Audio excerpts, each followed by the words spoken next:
Hello and welcome. We have, as you can see, we're looking at renewal. I've just my renewal egg has hatched. The plan today, we're going to do a bit of sealed of Dominaria United. So first look at a Dominaria United card. We've got a mythic Shanna Purifying Blade. I know in the correct colours. Green, white, blue. That's the deck I'm playing at the moment. So it's 3 mana. You get a 3/3 life link. That's already quite good. At the beginning of your end step, you may pay X. If you do draw X cards, X can't be greater than the amount of life you gain this turn. So it's a card draw payoff for a life gain deck. Could be good. It's got potential, I would say. I think there's maybe a sort of legendaries deck you could build as well. Maybe with mirror box to make so you can ignore the legends rule.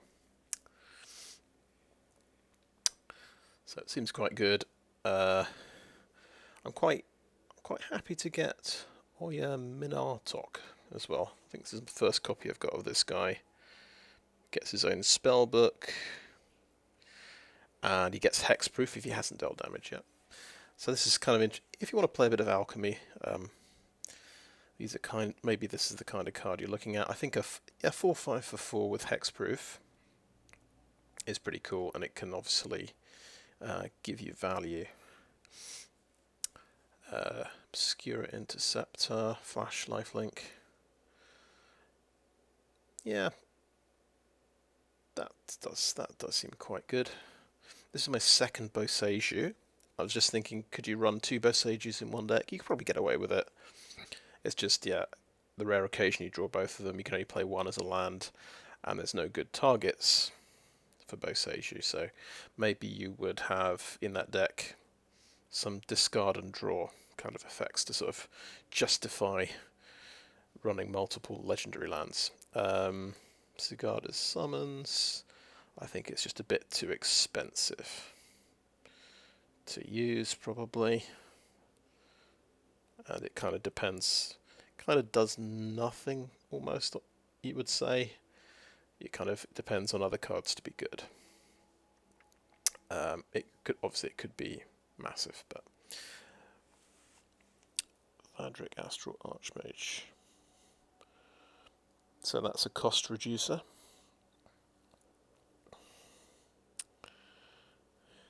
Based on his power for instants and sorceries.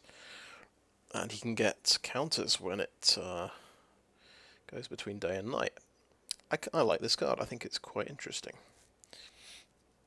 I want to kind of make that work in a spells deck. What else did we get? More renewal gifts. So these are all from the new set, I guess. Rares. Soldiers get +1/+1. Finally, the soldiers. Soldiers tribal. It's always annoying with all these, because usually it's warriors that matter, and warriors that get +1/+1. So it's nice to see soldiers get some love. We have the blue-green land. It's a pain land. Pain lands are back. We want to assemble as many of these lands as possible, as soon as possible, really. Llanowar Green Widow, cool. It is 4/3 reach trample for 3. That seems like a pretty good spider. And 8 domain. So here's the first look at a keyword. 8 mana. Green Widow comes from your graveyard to the battlefield tapped. Cool. It gains if this permanent would leave the battlefield, exile it instead of putting it anywhere else. Right, and then it costs 1 less to activate for each basic land type among lands you control. So This can go in your 5-colour green deck. We don't have prismatic bridge in standard anymore, but I'm sure there will be other 5-colour green decks on the way. Silver, scrutiny, draw X cards. So, yeah. It's sorcery speed though. You can't cast it. Right, it gets flash if X is 3 or less. So 5 mana to draw 3 cards at the end of your opponent's turn. Pretty good. And then in a pinch, you could draw loads of cards at sorcery speed if the board situation is safe enough. I think that seems like quite a good card draw spell, to be honest. And in a pinch, it's 3 mana to essentially cycle it at the end of your opponent's turn, draw 1 card. So, not bad.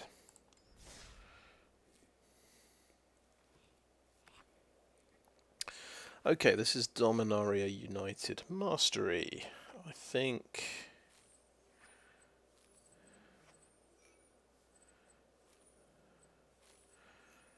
we are totally not going to do this yet, because we've got a plan for our gems. We obviously want to spend our gems on sealed deck first. But we will get this mastery eventually.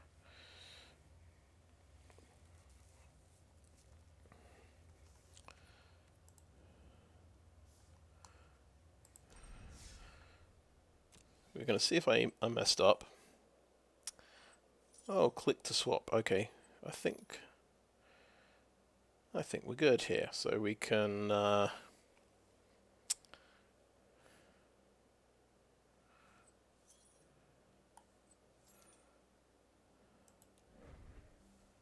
going to go ahead and swap this one. Oh, that's nice. We get a 750.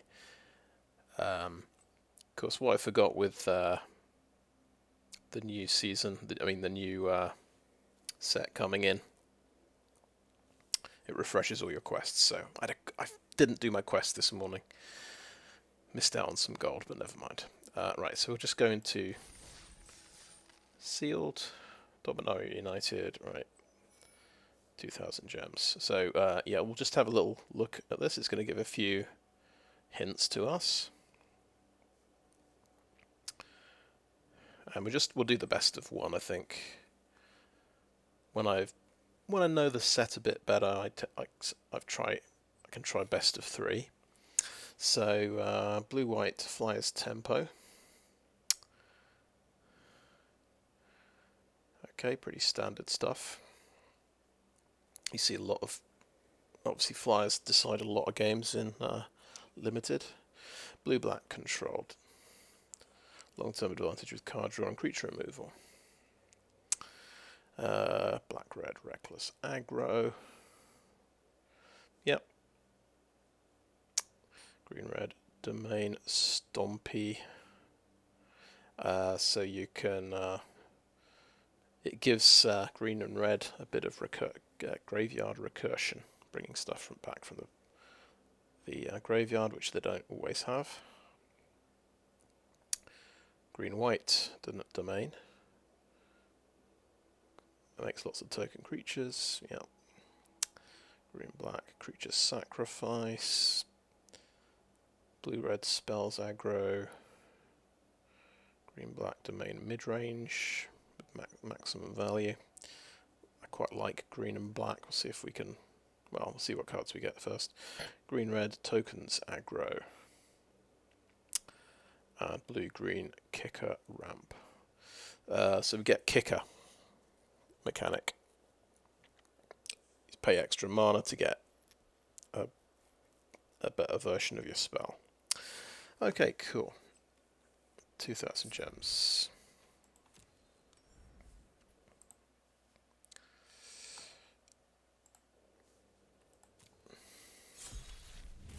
So we'll get to see the rares first. A lot of multicoloured things. Very happy to see a couple of rare lands, actually. These are going to replace the pathway lands, and these are quite familiar as well. These are I've seen these pain lands before in previous sets. Sulphurous Springs.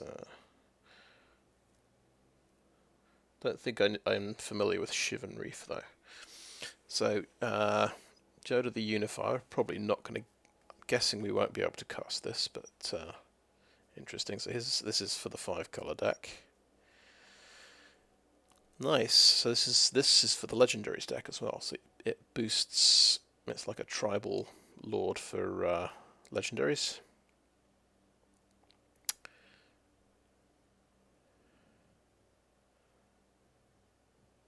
Okay, cool. And you get extra legendaries coming into play whenever you cast a legendary. That's the name for that mechanic. Cascade, it's called. So it's Legendary Cascade. You can cast it without paying some mana cost. Yep. Fantastic. And the rest of the cards go back on the bottom of the library. That sounds just insanely powerful. If you can make a legendary deck, and you can obviously fix your mana. This is a 3-color card, another legendary. 5/5 for 5. So beginning of your end step, choose one that hasn't been chosen. There's 4 different effects, so it's going to do 4 different things. Draw a card.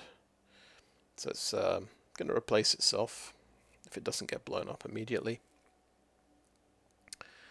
It does a 2-point drain life. It does 3 damage to a creature or planeswalker. And then you exile him and return it to the battlefield under an opponent's control. It has a pretty major disadvantage. Of course, it might eventually bounce back under your control if your opponent gets to use it 4 times.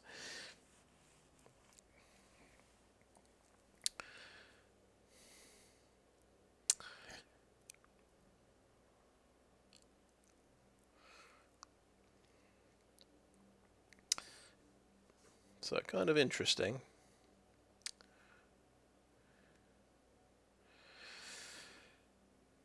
Right, Khan's Sylex. This looks very playable. Artifact for 3, and it's a legendary. Jodah works with any legendary spell, so it'll work with artifacts. And any legendary non-land card. That's cool. Okay. Enters the battlefield tapped. Players can't pay life to cast spells or to activate abilities that aren't mana abilities. So it doesn't stop your pain lands, of course. That's not life payment, that's dealing damage to yourself. Okay. X and tap, exile Khan's Sylex. Destroy each non-land permanent with mana value X or less. Activate only as a sorcery. Okay, this is fantastic. This is almost literally Navinral's Disc. Navinral's Disc was 4 mana, and it came into play tapped. Tap and sack it to destroy, I think, all creatures, artifacts, and enchantments. So, very, very happy to see that. That's going to go in literally every deck that we might want to play. And we have a cheap red creature, Radhar's Firebrand, who is a warrior. Whenever she attacks, target creature defending player controls with power less than Radhar's Firebrand. Less than Radhar's Firebrand's power can't block this turn, so it might be a 3/1 creature, but it can stop. She's got a way to stop herself being traded off with a 1/1. And then it's Domain for 6 mana.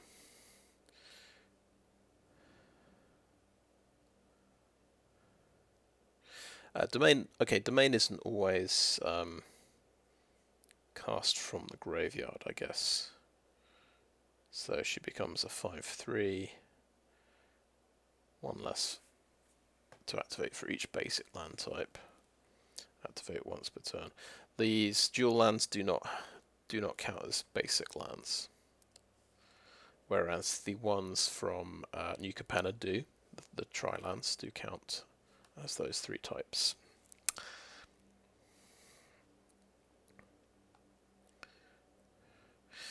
So yeah, the tri-lands, for just a tip for standard, the tri-lands are going to be pretty good with domain, I would guess. Well, except it does say basic land type. Well, also, worth testing out to see if it works.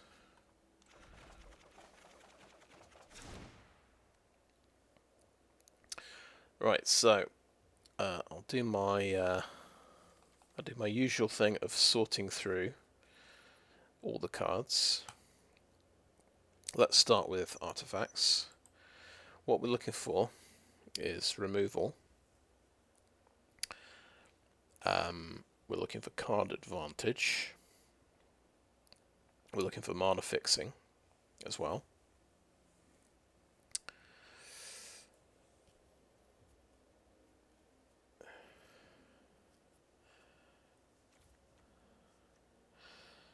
Okay.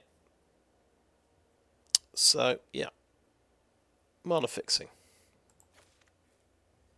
So, and then we'll select anything that falls into those categories, and we'll just see which categories are strongest. So we're also looking for evasion creatures as well. Okay, automatic librarian.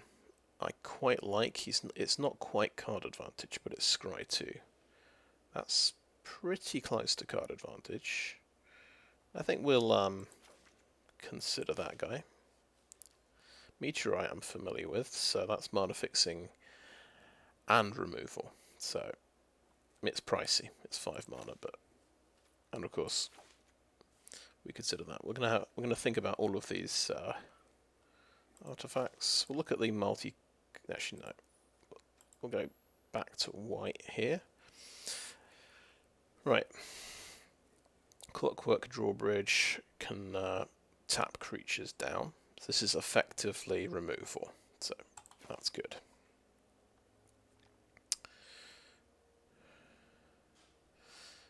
Right. You can kick this to, so it becomes 3 mana, and you get +1/+1 counter, so yeah, it's not in any of the categories, it's just boosting the size of a creature, which I'm not as impressed by. Okay, this is a Pump Knight with first strike. That's a pretty good cheap creature.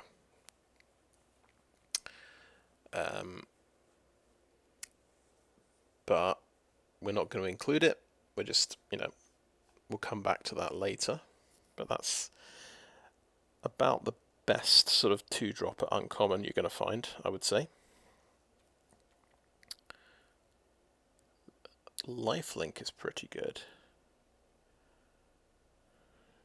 And if you kick it, you're getting card advantage. You're getting a creature back from the graveyard. This is really good.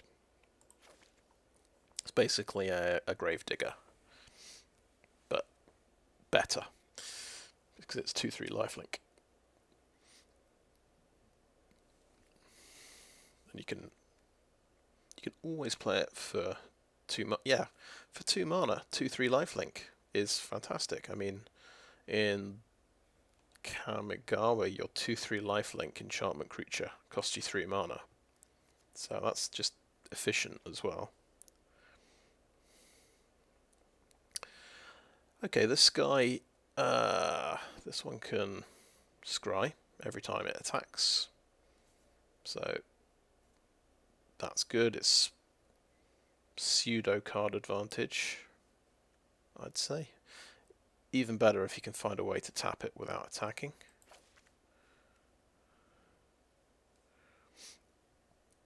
Okay, this is what we call a combat trick. It's a pretty good one. You get +1/+1 counter, lifelink, and indestructible till end of turn. But we don't consider combat tricks because it relies on having a creature.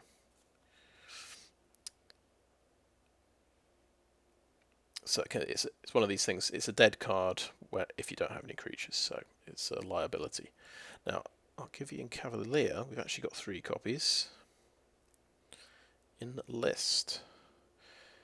So enlist does something else. As this creature attacks, you may tap a non-attacking creature you control without summoning sickness. When you do, add its power to this creature till end of turn. So you could. So it has to be a creature without summoning sickness. So turn after you play this, you can tap the soldier to make this a 3/2 when you're attacking. So this is good. This makes 2 creatures. This puts 2 bodies on the board. So that's kind of pseudo card advantage again, getting 2 creatures for 1. And we've got 3 of them as well. I think we include all of these. Okay, this guy has flying, so we automatically include it. So it's an evasion creature. If it was kicked, it deals X damage to any target, where X is the number of attacking creatures. Oh, because it's got flash. So you declare your attack phase, attack with 5 creatures, then you play this for 6 mana, and you can take out, like, you can do like 5 damage or something. Pretty cool. Stall for time, tap 2 creatures. If it was kicked, put a stun counter on each of those creatures. Stun counters, yeah, it's a bit like that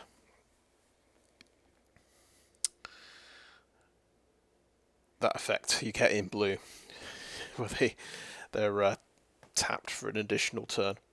So pretty good. That would be 5 mana, and you always draw a card with this. So I think this is just good. It's a good cantrip, and it's kind of it's pseudo removal. It's taking 2 creatures out for a couple of turns potentially.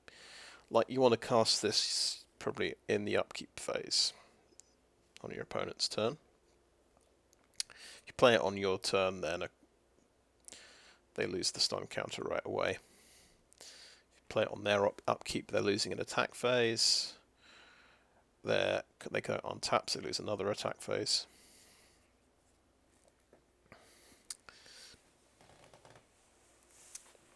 So, yeah, pretty cool card. Wingmantle Chaplain. This looks pretty good. So when it enters the battlefield, yep, you get a 1/1 bird with flying for each creature with defender you control. So it scales with defender.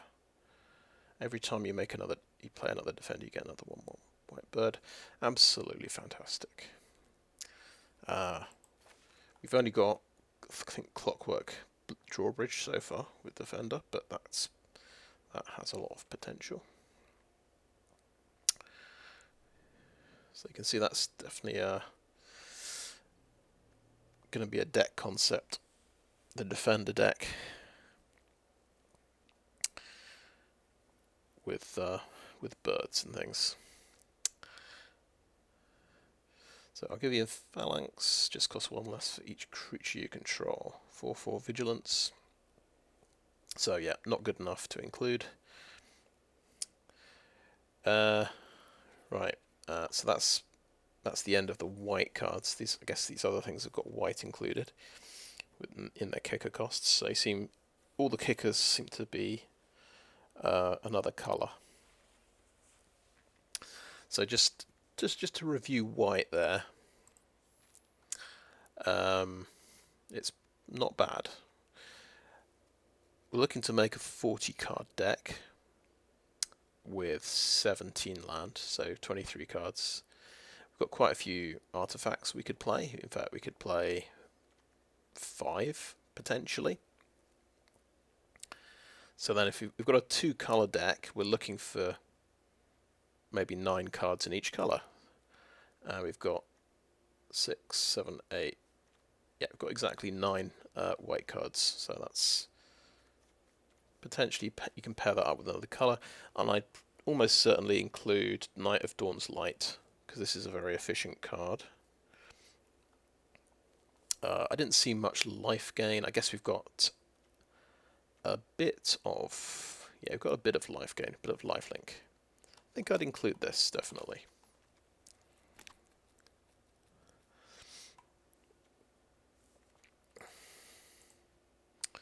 So that's just, we're including, that's just because it's an extra efficient card. I think it's worth including. Right, this has flying, so and it's mana fixing as well, so that's easy include. Okay, that's basically got evasion. Include that. Removal, yeah, that's good.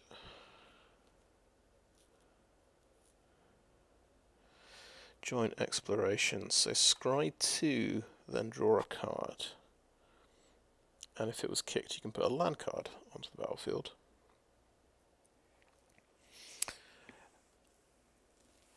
I think that's okay. So negate. You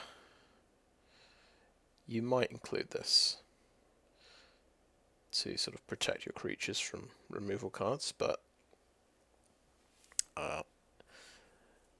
if you, I wouldn't include this right now to consider, because there are a lot of just creature decks with 20 creatures, because it's very consistent. You know, it's going to be a very consistent deck that just rolls out threats, and if you run into that in best of one, your negate looks pretty silly.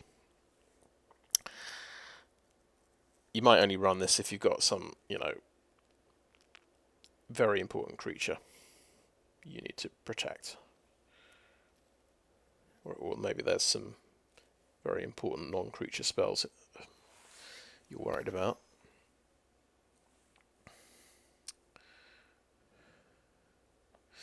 Okay, this is a counter spell. Counter-attack spell unless its controller pays 1 for each creature you control. So it's, you want to be playing a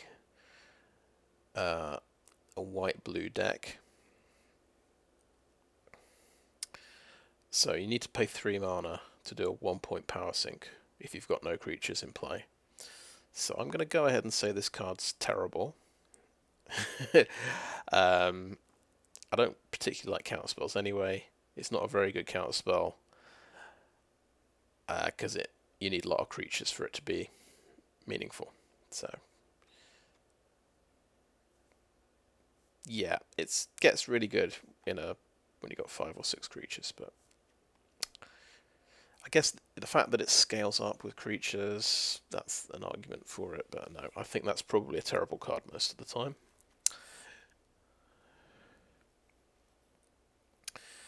Right, add a blue. Spend it only to cast an instant or sorcery spell or a kick spell. Okay. So that's a bit of ramp, and that can help you kick spells. It's very specific. I think we won't include this card because it's only for a very specific deck. Here's a defender. Whenever you cast an instant or sorcery spell, you may draw a card. If you do, discard a card. Okay, that's quite cool. I think we include this. I think because we do have a defender theme. We've got a big defender payoff, so that lets you draw and discard. I'm going to go, yeah, let's grab that. So this is the blue-black one. Draw 2, and opponent discards 1 if you spend 5 mana. You're drawing 2 for 3 mana at sorcery speed. I think that's all right. Yeah.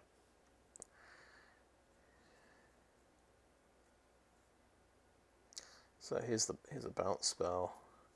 It's a bounce spell that is a cantrip, and it can give you 3 life. Yes. Very good, I think.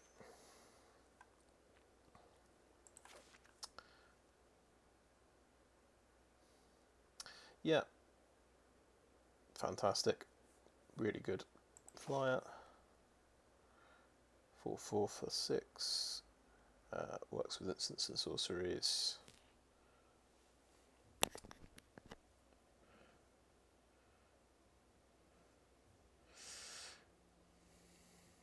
So, oh, that's interesting. You can sort of protect it from removal with any instant or sorcery. Yep, obviously it's a flyer, so we include it. Tolarian Terror, so cheaper with instants and sorceries, has Ward 2. But see, it hasn't got any evasion, so we don't include that. It's too specific. It's not just generally good. Tribute to Herb. Okay, no, let's change colours. Let's look at black. All the black cards. Right. Black gets a 1/1 flying, and it can get that deathtouch. Yeah, that is good. Deathtouch is any creature with deathtouch is basically a removal spell, so we include those as well.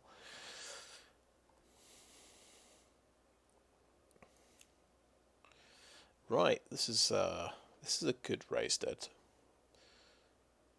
Get a creature card back and 2 life for 1 black mana. That's already good, and if you kick it, return another target permanent card from your graveyard to your hand. So, yeah, it's a creature card and then another permanent. You can get artifacts and enchantments back. Yeah, we like that a lot. Knight of Dust Shadow. So, this is the Black Knight counterpart to Knight of Dawn's Light. It's got menace. It's got evasion. So we definitely include this. That seems pretty cool to me. That card. We have a removal spell that scales up with instants and sorceries. Pretty cool. Yeah, -2/-2 for 2 mana is going to kill probably half the creatures in the set.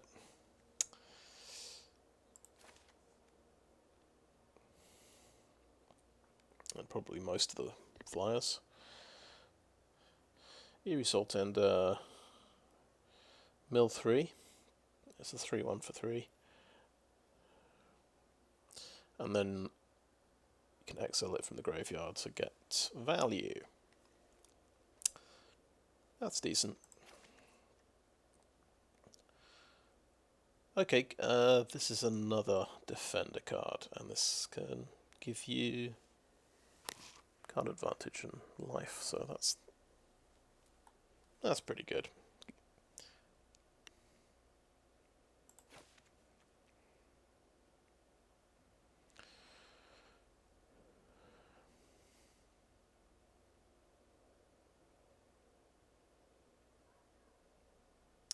Right, so domain scales again. It scales with your basic land types.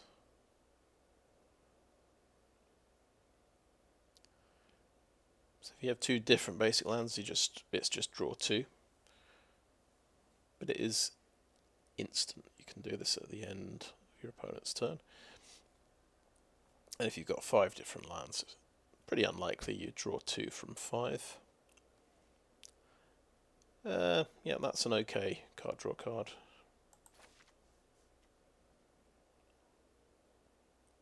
That's great. 4 mana removal. Okay, mill.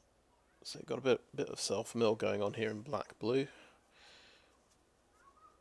Mill 4, its power and toughness equal to the highest mana value among cards in your graveyard.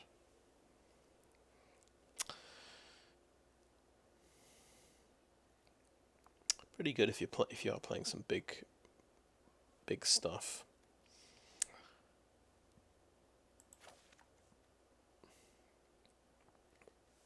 I don't know if we include that. It's just a big creature. It's not card advantage, so I don't think we include that. Phyrexian Warhorse. Oh, that makes a soldier. And they can sack things to make it bigger. Yeah. Yeah. It's probably not that great because it costs a lot of mana for a 3/3.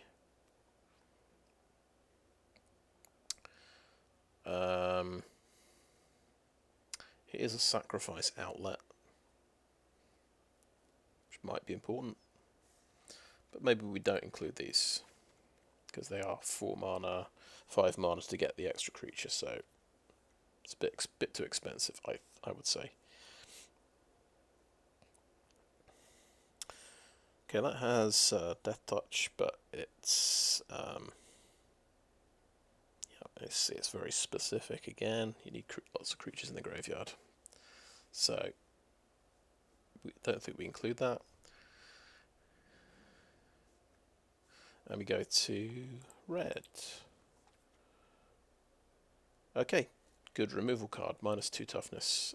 That's going to kill half the things in the set probably.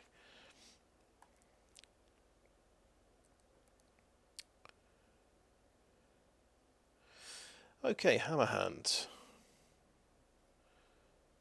Just been playing a bit of Amonkhet remastered, and there is a card that does the same thing. So it takes out a blocker, and then it gives something +1/+1 and haste. That's quite an aggressive card. Could be quite risky if they've got instant removal. But at the very least, it'll take out a blocker for 1 turn. But if you don't include this, it doesn't help you on the defense at all. It's only if you're the beatdown. This is important. So yeah, it's kind of specific to an aggro deck, I would say. Yeah, we like Radha. Radha's Firebrand. So you can pump her to 5/3 and make something unblockable every time you attack. I think it's decent. It's basically got evasion, and it's a creature. So yeah.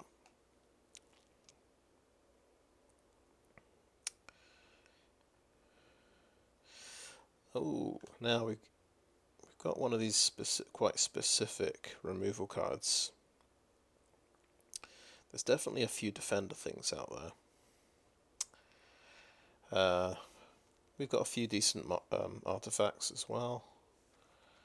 And there's a lot of 1/1 creatures flying around, so I think arguably this is, even if it's just 1 damage to all their creatures, that could be pretty useful.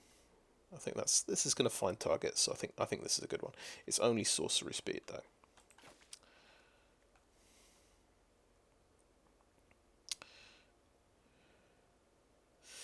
Okay, that's interesting. So it could be you can give a creature double strike, a bit of a combat trick. Then you can copy one of your instants and sorceries. I think it's pretty cool. It only works with, you need other cards to make this work.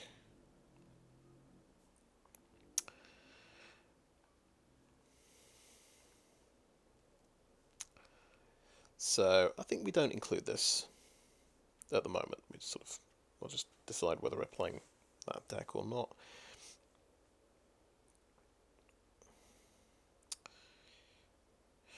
Right. Interesting. So yeah, this has got enlist. You can only tap 1 creature, right?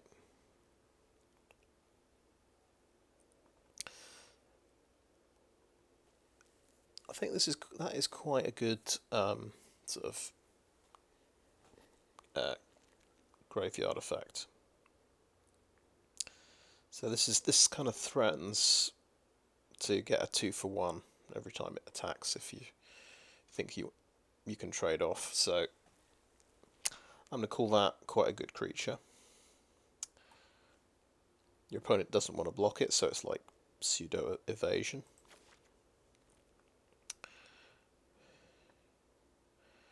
Golden Strike team. 5 mana, you get 2 creature tokens. Now you're talking. 3 creatures for 5 mana. And it gives everything haste. Yeah, that's a good card. Come on. 3/4 with the enlist and trample. So yeah, tramples are an evasion ability, so that is good.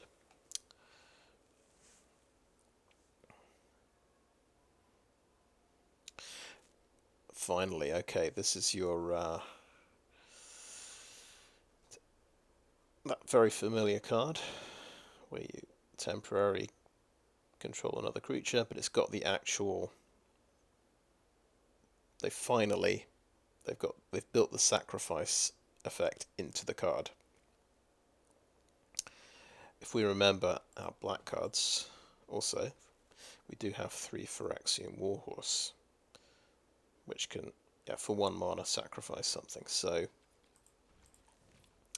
this is definitely very good.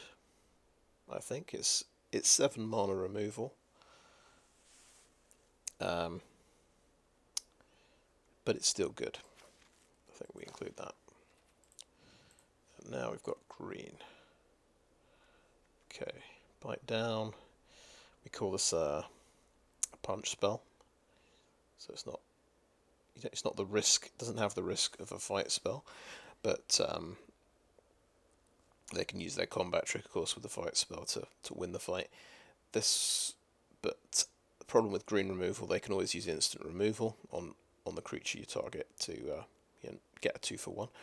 Still, it's a removal spell, so we include it.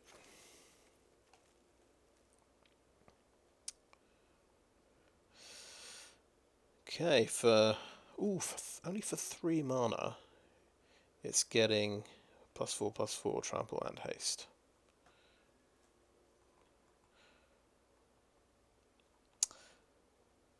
That's pretty good. I mean, it's good. That's a decent combat trick. It gives evasion, but yeah, I think it's a combat trick, so we ignore it for the moment. This is another thing with Defender. Lots of defenders here. So we've got 3 we could play with our for our Defender deck with Wingmantle Chaplain.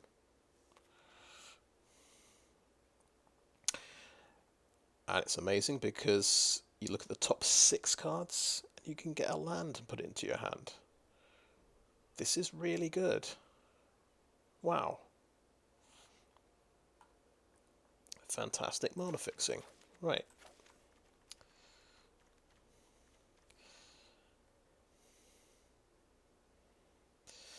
Exile artifact enchantment. If you kick it, you can exile target non-permanent. Great, absolutely fantastic removal spell.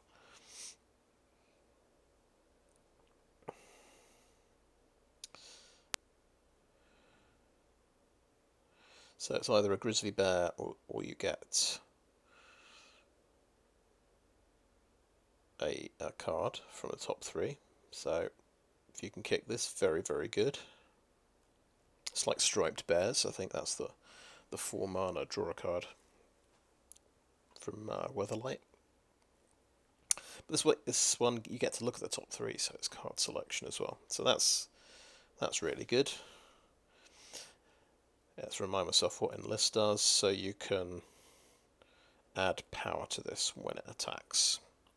Quite good, and it's got ward to try and keep it alive.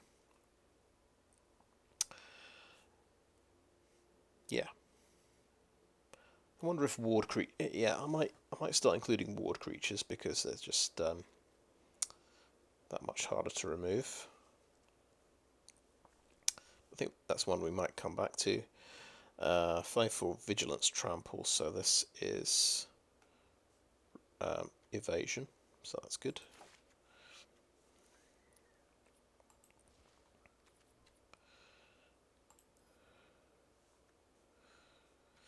Multicoloured cards, we just have this one, Elas, Sadistic Pilgrim. And he's legendary as well, or she is. 2/2 deathtouch, gain a life when you play a creature. When your creatures die, opponent loses a life. So that's a very good card. Does direct damage, and it's a cheap death toucher, so it's basically like a removal card. So that is good. I think we just look at our lands, and we do the little trick here to get rid of all the basic lands. There we go. And not only do we have some lovely pain lands to consider, we have some tap lands as well. We'll just add these. The nice thing about these tap lands, they have, this is a forest island, so they've got the basic land types, which is very exciting for our domain mechanic. Right.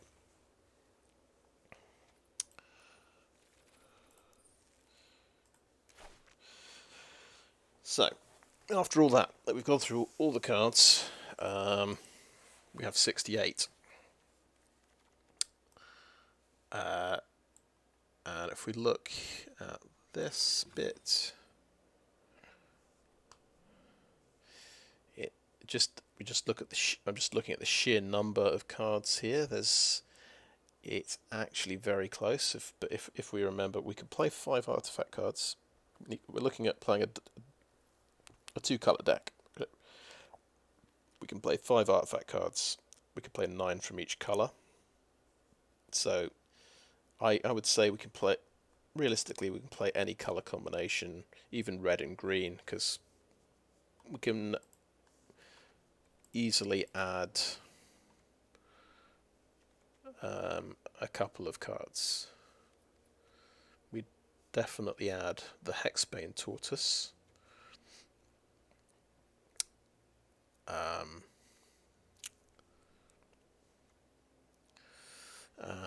Perhaps the Twin Furno, because that sounds like fun to me. I don't know if, yeah, you need some instants and sorceries to copy that are relevant. So you'd have to go through and go, right, what do I have? Smash to Dust, Flowstone Infusion, Bite Down.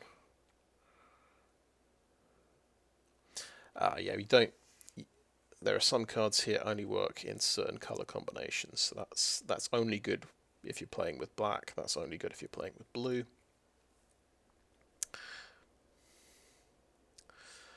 So I think first observation is, that's quite interesting. I noticed we've actually missed out on a few multicolored creatures. Now, how did we do that?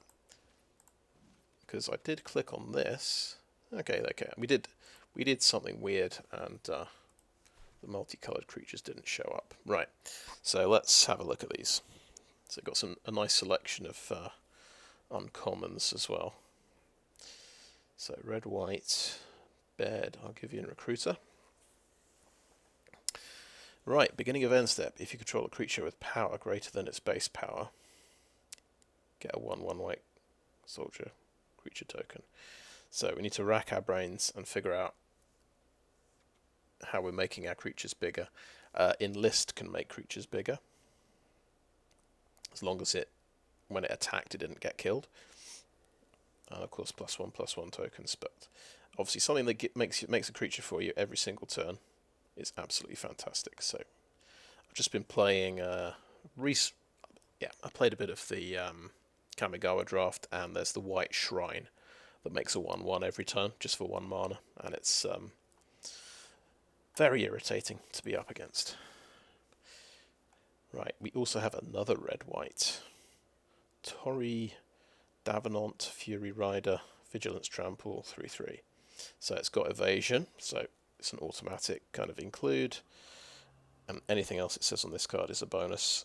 So whenever it attacks, all other attacking creatures you control get +1/+1 till end of turn. So only the other attacking creatures.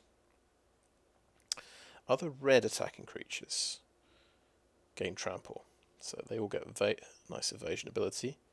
And untap each other white attacking creature you control. I was kind of hoping it would say it gives lifelink, but no, that would be a bit too good. So basically all the white creatures get vigilance, the red creatures get trample.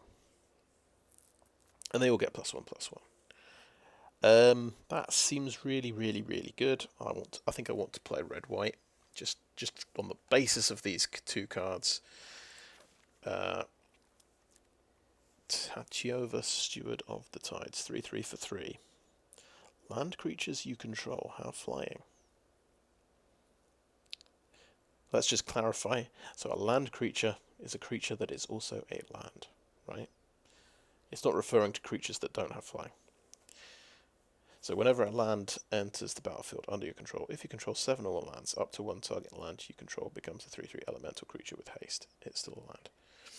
Okay, that's pretty sweet, and it's not till end of turn, it's permanent. You just get got too many lands, boom. This just makes a 3/3 haster every turn. Well, every extra land becomes, so it's extra value for your extra lands. So really fantastic. Solkanar the Tainted, kind of fun, but yeah, obviously a little bit iffy. You're going to be playing this with sacrifice outlets before obviously goes over to your opponent, so yeah, that's playable. And this guy's we've got mana fixing. We can think about Jodah the Unifier, try and make the legendary deck. Okay, so that brings us up to 73 cards.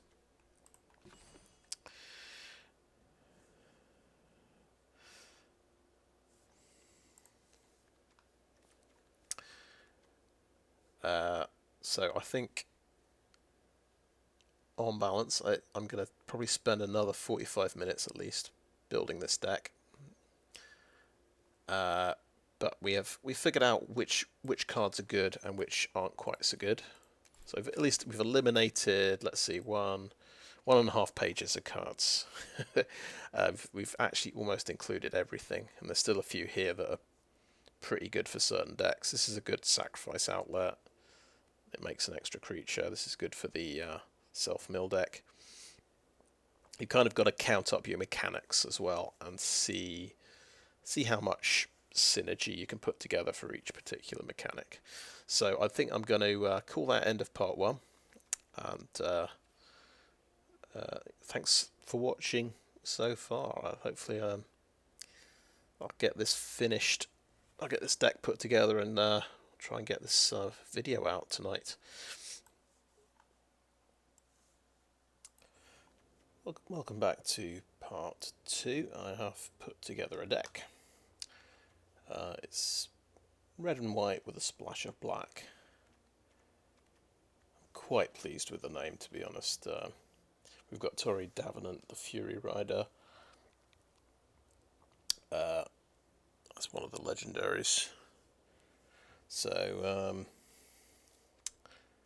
yeah, I think this should be a pretty decent deck, I think. I quite like Phyrexian Missionary here, so it's a bit like a Grave Digger. We decided to splash black for the Missionary Kicker and Elas Ilkor. We don't have many sources of black. We've got 3 lands. We've got Meteorite and Salvaged Mana Worker, so 5 sources. But I think the ability on this creature is strong enough that I don't have to play it on turn 2. I think it's going to be fine on turn 5. Or I am going to check. There's a mana table here.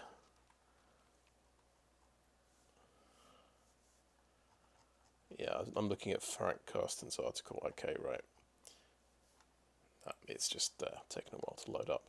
But I think 5 sources of black should be fine. I decided not to play Enthrall to the Pit, although this is maybe the best form of this card I've seen, where it's actually got the built-in sacrifice kicker. Difficult decisions. I decided to drop Smash to Dust, so this, I think this can find targets, destroy artifact, destroy defender, or just sweep for 1 damage. That's probably going to be the most popular one, doing 1 damage to every creature, all your opponent's creatures. But we're trying to find room for this salvaged mana worker, and something had to be dropped. I'm going to keep the Twinferno because I think that at minimum you can give something double strike, and then sometimes you can double up on a removal spell. Like we've only got, well, I've got Flowstone Infusion, take up the shield.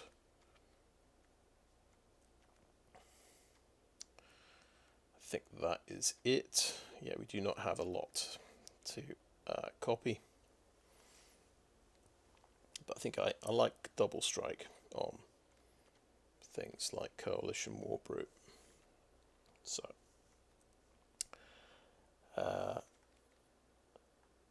whilst he's on the page here, we'll talk about Jodah. You're not going to see Jodah very often in Sealed. It feels like there's maybe a Jodah deck here. I've got 3 Floriferous Vine Walls, so I can do a kind of green base that fixes the mana. So we can try and play Jodah. We have a couple of Joint Exploration as well. It's potentially feasible to make a Jodah deck, but I don't feel it's going to be very consistent. I think red and white, just the number of sort of there are several decent uncommons here. Cleaving Strider, Balduvian Berserker, Tori Davenant, Bed, I'll give you a Recruiter. I think this is the deck you play, and the Radha's Firebrand is a nice rare. So yeah, I don't think we can play the Jodah deck. As for the other white cards, so this is the Wingmantle Chaplain works with Defender cards. We're not playing any Defender, and I decided to drop Clockwork Drawbridge because it's not very aggressive and it's quite mana intensive. I mean it's good, but it's not the right card for this deck. They also had a couple of interesting kickers, so I think I decided Root Weaver, it wasn't worth splashing green just for 1 card with kicker, and then kind of the same reason for Stall for Time. I think Stall for Time's a lot better, but I decided I have to play play a few tap lands to get the blue mana I need. In fact, we do have a rare. We've got the Shivan Reef, but you'd have to play 2 Melton Tributaries, and I thought for an aggro, quite an aggro deck, it's pushing it because we're already running the Bog and 2 Sacred Peaks. We've already got 3 tap lands, so and we don't. The reason you might want lots of these types of land would be Domain, but I think we've only got 1 Domain card. We've got the Radha's Firebrand, so it's not worth it for Domain. The Domain we've got in our deck. Yeah, so I think the other good option was green-black, or green-black-blue self-mill. It looked quite good, but it just was. You could see some cool cards and some cool interactions, but we just didn't have enough copies of each card for it to be consistent. I decided, yeah, we can do we'll do a quick look at that actually. So quite like the deathtouch flier here. Night of Dust Shadow is good. Urborg Repossession, Tribute to Urborg, both pretty good, but they're all one-offs. They've got 2 of these. Extinguish the Light, some nice removal. So, playable, but maybe not quite as good. You'd end up with 2 pretty good removal spells, because you've got Tear Asunder and Extinguish the Light. So you got 2 spells that can just kill anything, pretty much. But I've decided against it. Anyway, so that's my reasoning. And yeah,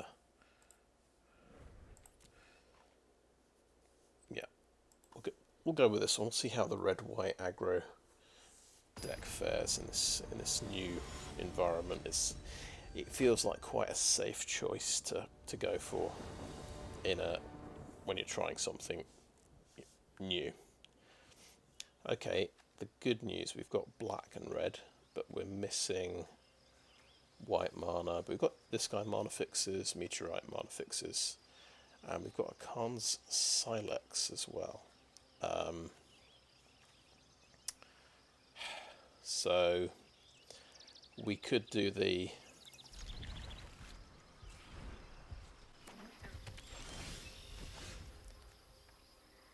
could definitely do the Sylex play. If he goes at 2-drop, 3-drop, we play Sylex. Okay, Splatter Goblin. And we do not have any white mana.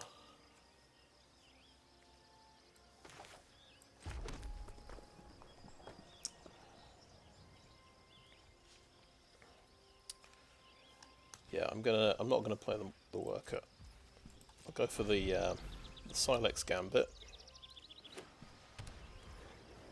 And we just actually hope he plays something else now.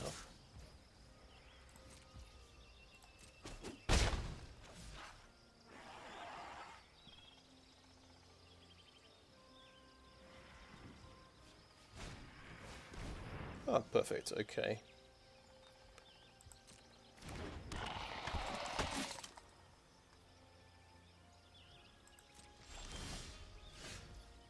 So we'll take 5 damage. Of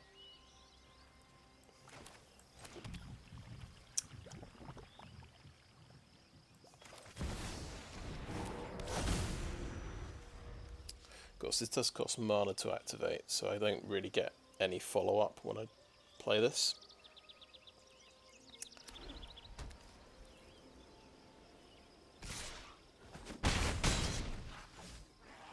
If he plays a 4-drop, I'm kind of in trouble, because I don't have a 4th land to get rid of it.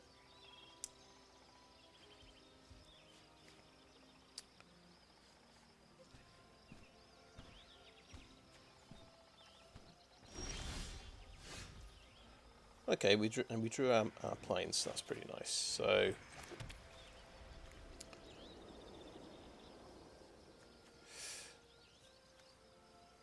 it looks like we'll activate that for 2.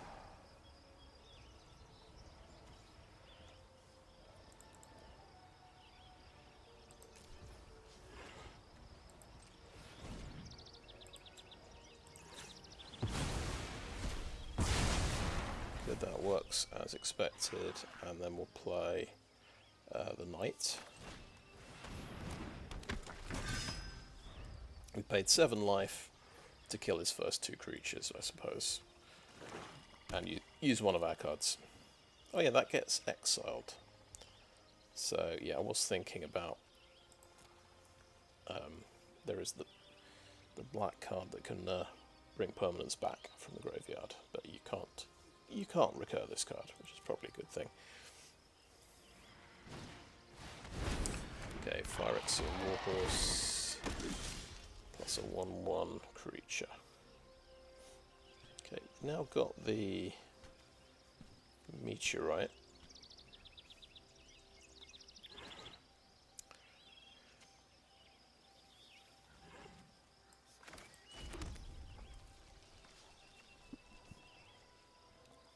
holding on to this until one of our creatures dies.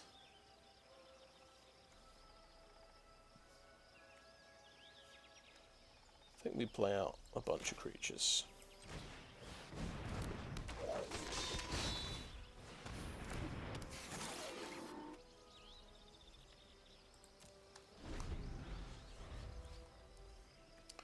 And that will, you can sack something to get another point of toughness.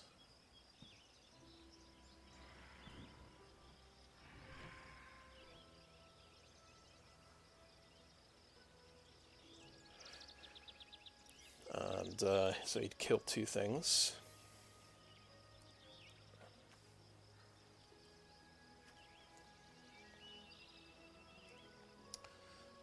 So it would be, I'd block with these two. You could bump it to 5/4, and the Berserker would do the 4th point of damage when it dies. But it is, he's getting a 2-for-1 if I do that. And I'm tapped out, and he's untapped, so he might have something.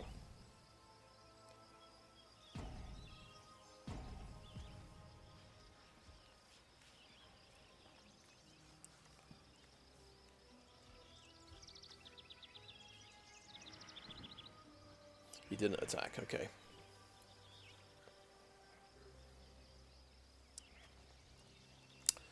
And so this has got enlist. Well, that's pretty amazing. 3/1/1s. So I'm missing that do 1 damage to everything spell at this point.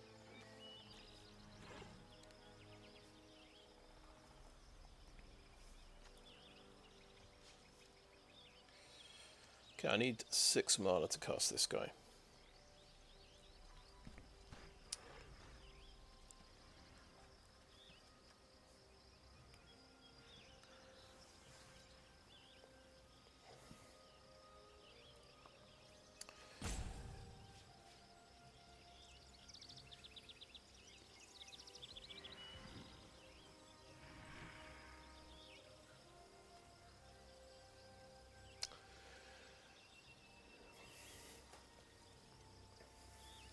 If I attack with everything, like the swing back is pretty painful. Okay, I'm going to play a meteorite and just kill one of his dudes, because I need to get to 6 mana.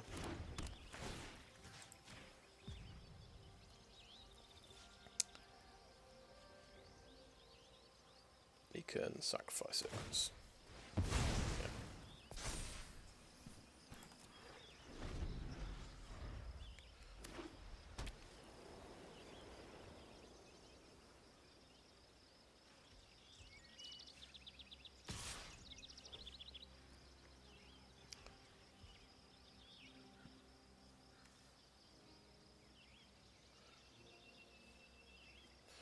There's quite a lot of things he can sacrifice. I think I'm just going to chuck this guy in the way, and he will be able to ping a soldier.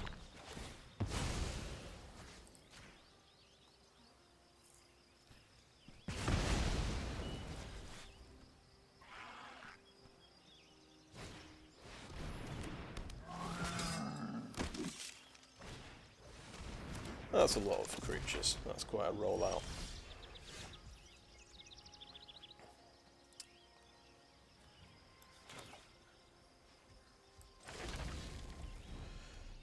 So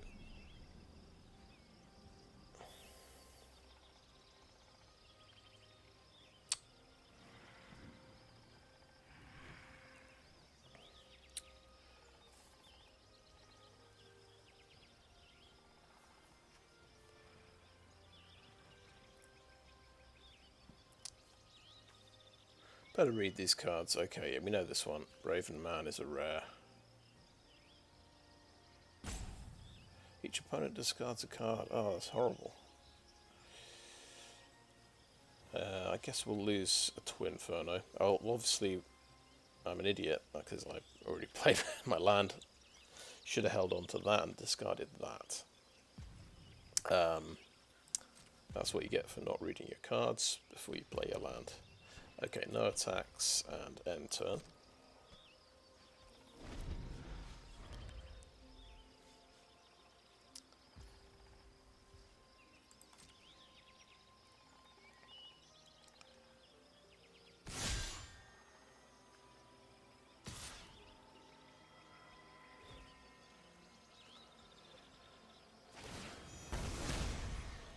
So that's an enlist. Oh, this guy's got first strike.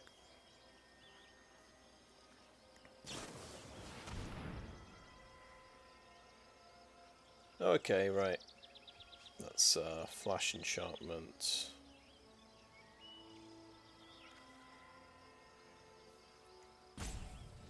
Just he's got removal as well to take out one of my blockers. So.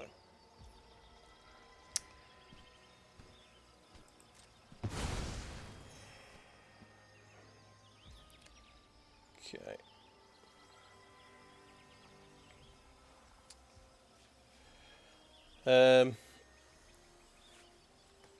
My feeling is we want to block that, and I want to do the damage to. No, it's I only do 2 damage, unfortunately.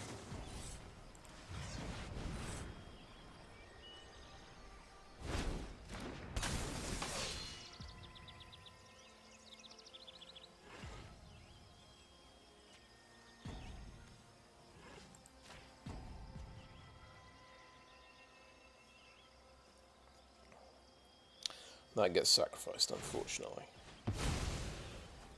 There's no way I can... Yeah, he gets to 5 toughness. Yeah, we'll just take 5 damage.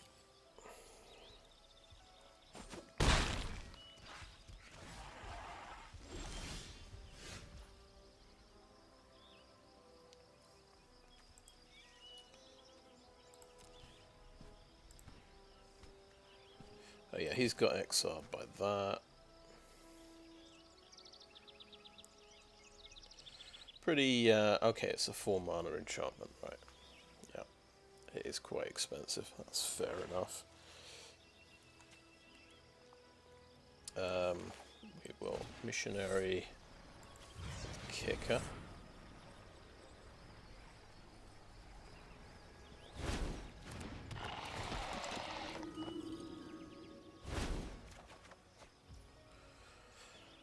Now, we either play the Berserker or we keep up mana for Twin Inferno. Lifelink with double strike could be quite good.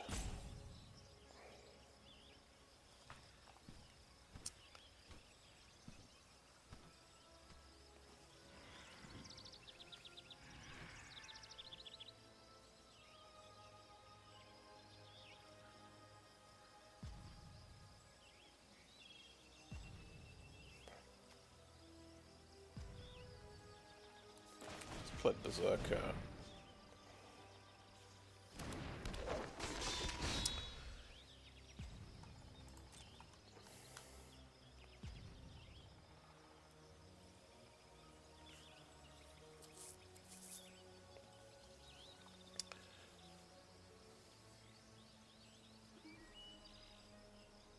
I don't think we can attack really.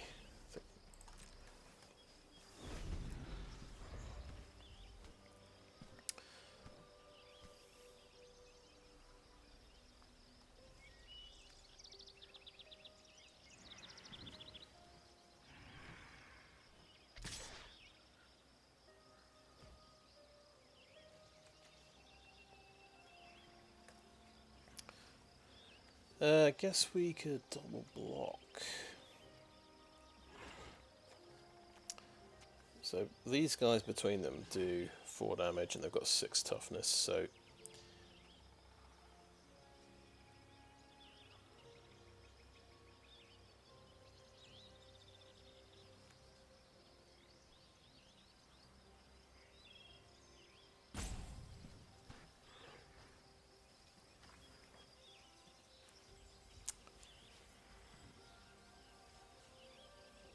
quite difficult. A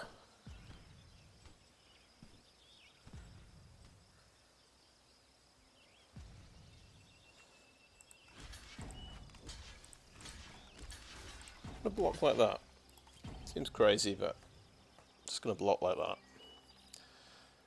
We're doing him 4 damage, so he needs to sacrifice 2 things.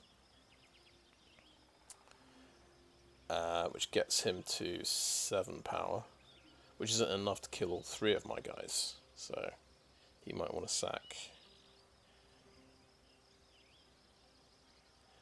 Yeah, guess I'll sack 2 things and kill those 2.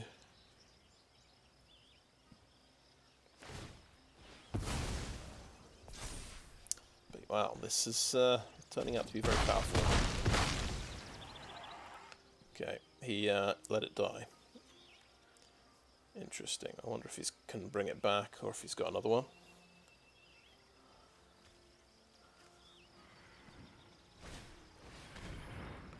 Oh, man. He had card removal as well.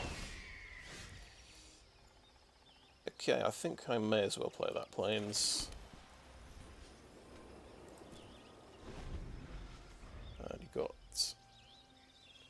a bird, because when I discard, he gets a bird. Oh, wait. So I probably want to play all my cards. Because I'm just giving him birds. Yeah, that's the other part of the card I didn't read properly, so probably would have been better to maintain my flyer, I guess. Now he's got an army of birds to finish me off with.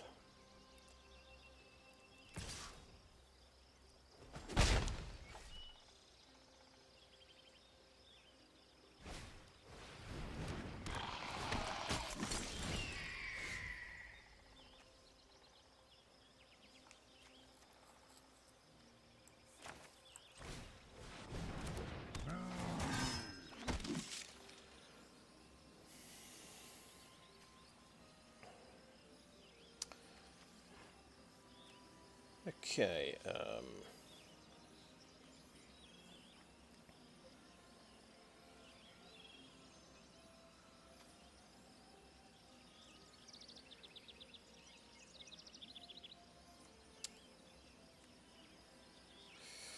no attacks.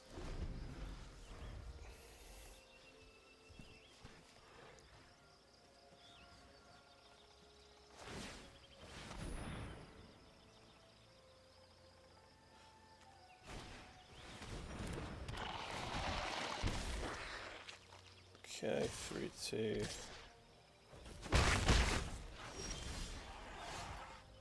This is a nice card, so you get to scry for 2. Hopefully fix. Okay, another automatic librarian.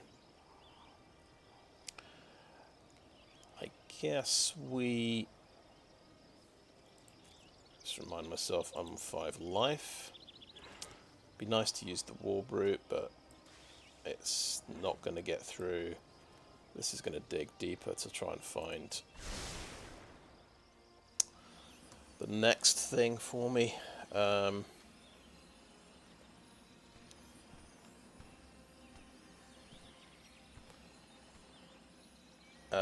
How many guys on the ground do I have to defend with? Because he's got 5 guys. I've got 5 guys on the ground as well. I think I can afford to attack with this, and this buys me some more time. That's my theory. It's got a lifelink, so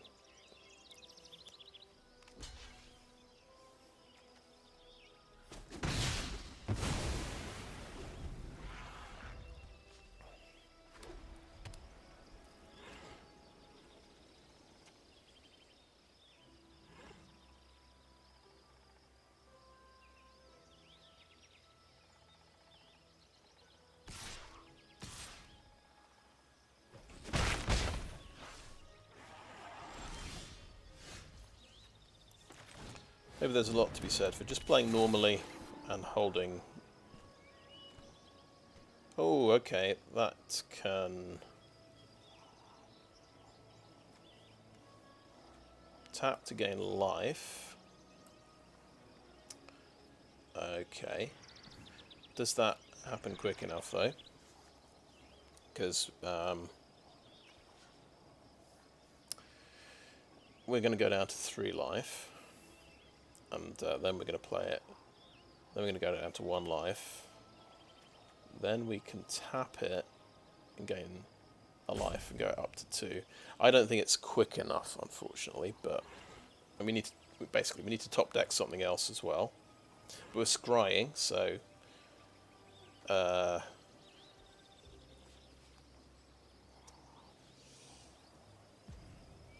wait a minute, that's life gain. That is life gain. What am I doing? What am I doing? Okay.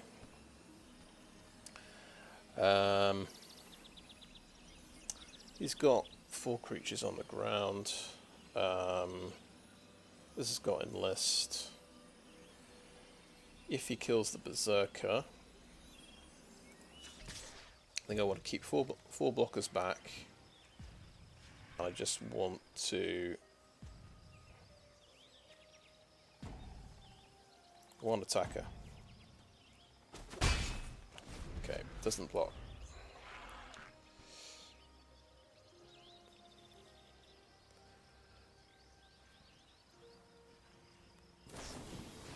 Oh no. Okay, so that just wins. Okay, good game. Yeah. I'm gonna do my blocks because. No, you would do that. You block like that.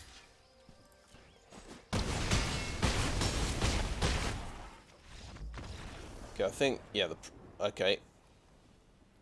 The whatever it's called, the Vinral's Disc card. That play is not very good because that cost me 7 life and a card to kill 2 of his creatures, and they're just 2 ground creatures, easy to deal with. And it costs 2 mana to activate, so I couldn't get much tempo advantage. I put 1 creature out. His real threat came later. Just this, well, yeah. So I think you play normally. You play normally when you've got a Sylex, and you just when they've got something you can't deal with, that's when you drop you put it into play, I think.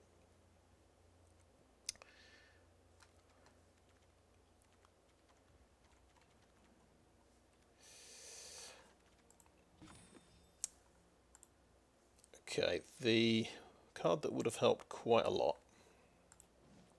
is Smash to Dust. I don't think he had artifacts, creatures with defender, but I feel like this might be very good indeed.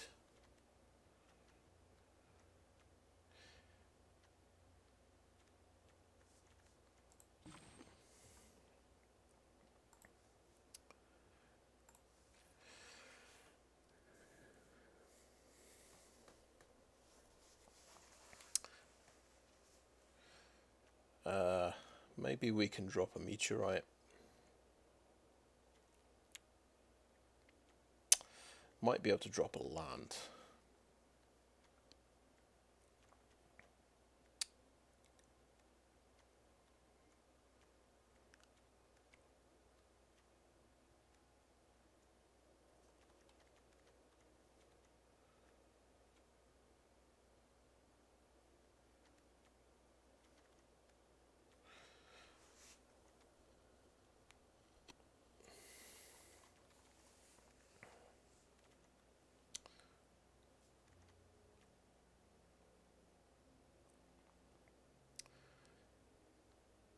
So Inferno is good with Smash to Dust.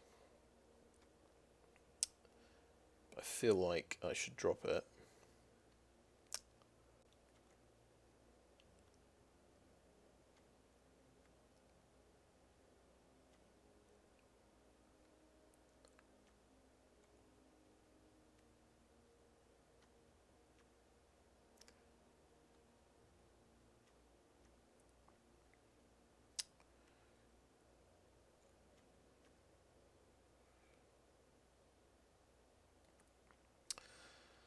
Okay, maybe we give up on the meteorite.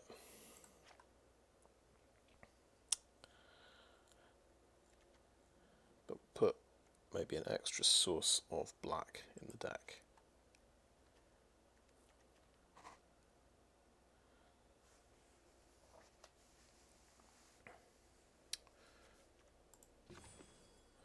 Okay, we're predominantly white, but we do have a double red card.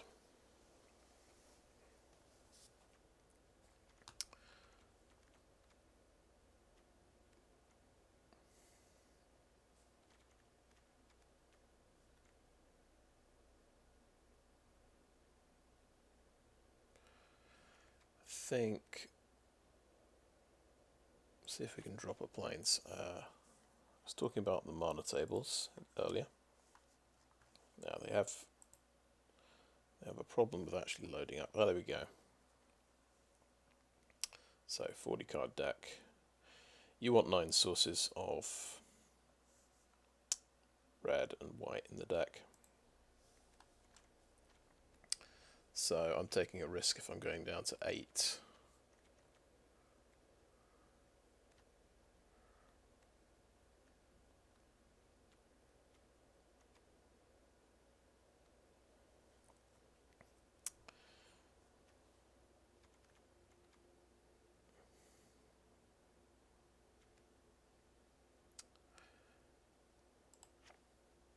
I'm going to see if I can get by with 4 black sources in the deck.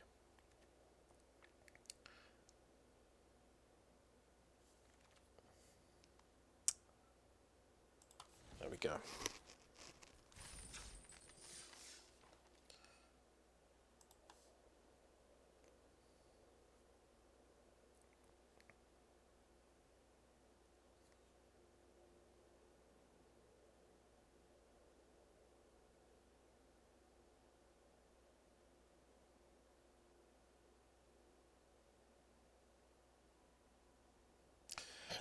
I guess the other thing is we've got to read all the cards.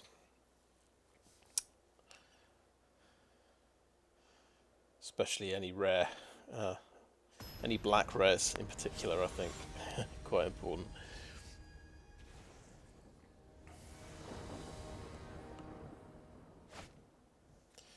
Okay, well, hey, I'm sure I put that white source back in. What's this? What's the deal here? So I literally can't cast anything in my opening hand, so this is a mulligan, definitely. We do have the Sylex, so if we just draw, we can do the Sylex gambit if we top deck a land. We might not top deck a land though. I think we mulligan. Okay, we've got all our land we need. We've got Sylex again. We've got removal. We've got a 2-drop, 3-drop. Okay, keep 6. Okay, I don't want the Sylex this time. I think cheap removal card, couple of creatures, seems good enough. That might be good enough.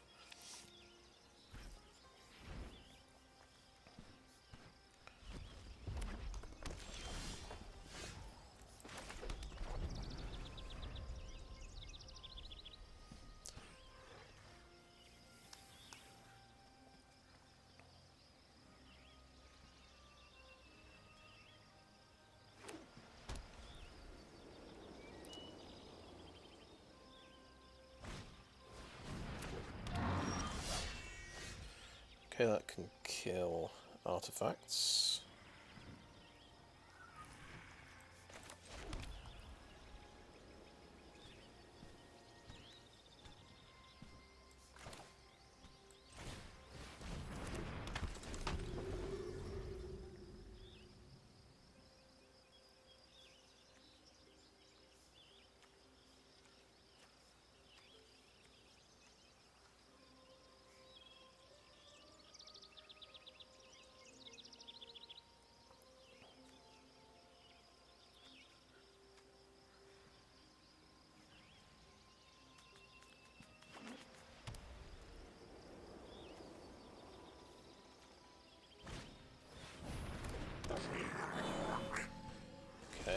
common.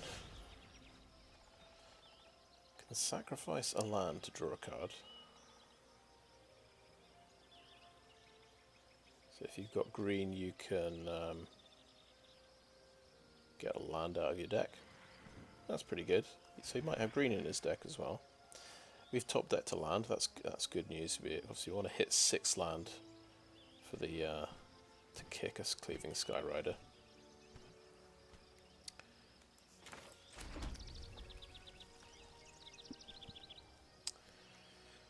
Right, Cavalier or Berserker.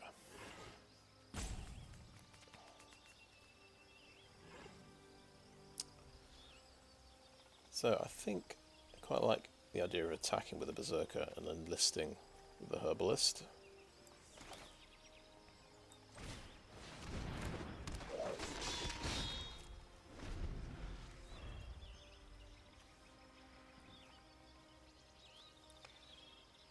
And we can look for more lands.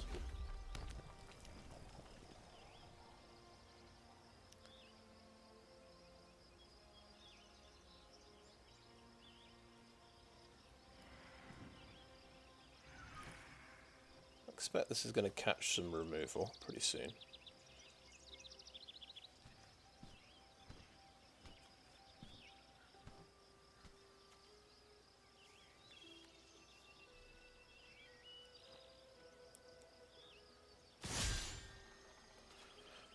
Right.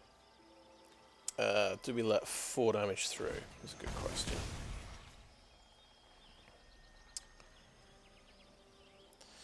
Or just block with a Berserker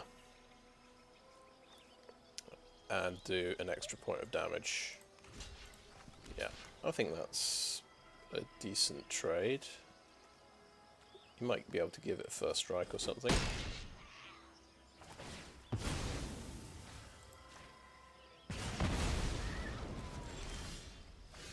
No, he didn't have a follow-up, which is suspicious. He might have a flash creature like a Cleaving Skyrider. I will swing in.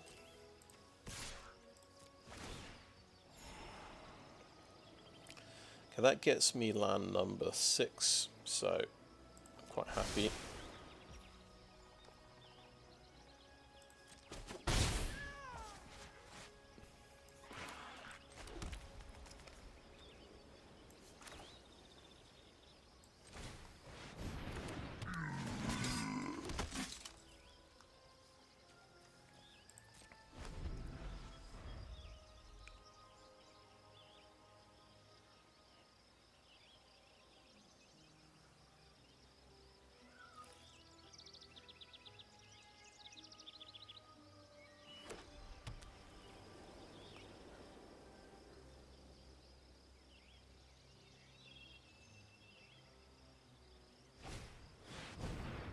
Okay, let's read this rare.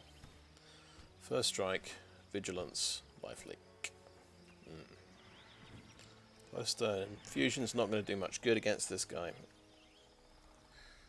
Or this lady. She enters the battlefield, you put an aura or equipment card from your hand or graveyard onto the battlefield attached underneath her. Okay, so this is, as far as I can tell, this is going to absolutely destroy me. I don't think... There's hardly anything in the deck that can deal with this.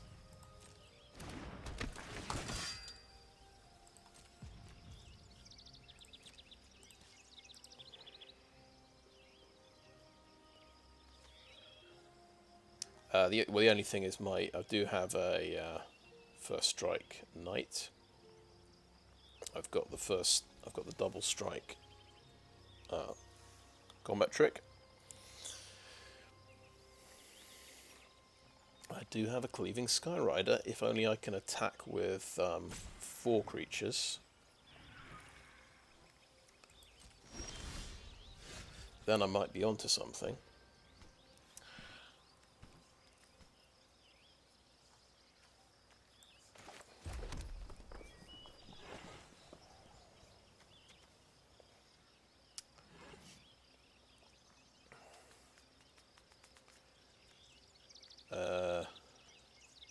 Kind of need 7 mana because Flowstone Infusion plus Cleaving Skyrider could... Yeah, Cleaving Skyrider for 3 plus a Flowstone Infusion is kind of works. So nothing I can do about that. I just have to take the damage, build up my creatures, be patient.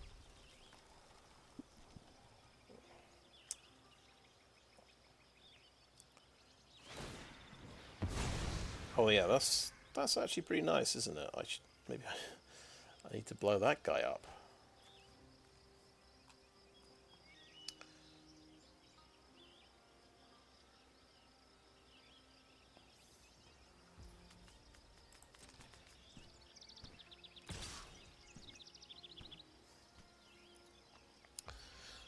And even if I flash in... No, actually, tell you what. Flash in a Skyrider. Block with 3 guys. Kills 2 of them. I get 2 damage through. Flowstone Infusion kills him. If that doesn't work, I'm in serious problems. If he's got any kind of combat trick to keep this guy alive, that's like a 4 for 1 or something, or 4 for 2. Okay,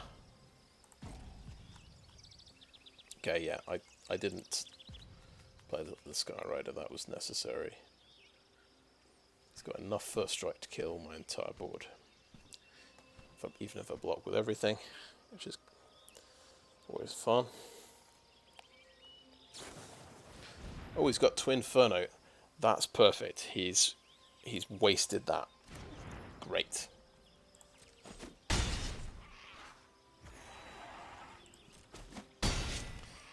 He doesn't. Good news is he doesn't get triple strike. Okay, my turn. Okay, I can actually do it next turn. I'll have 7 mana. So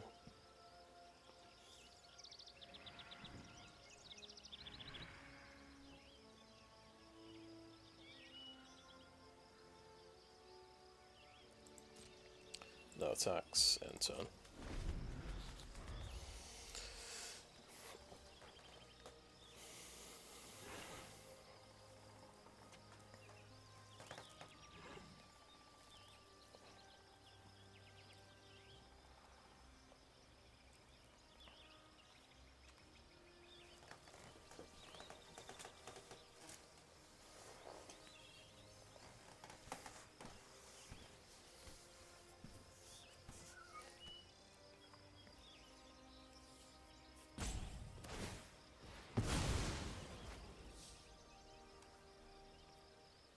Okay.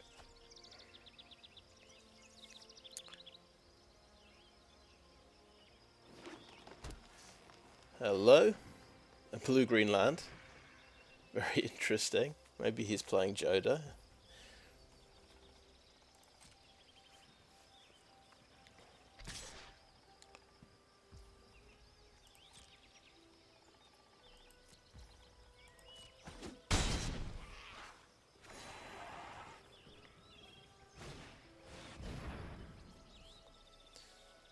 He's tapping out. This is fantastic news. He's tapping out. Okay.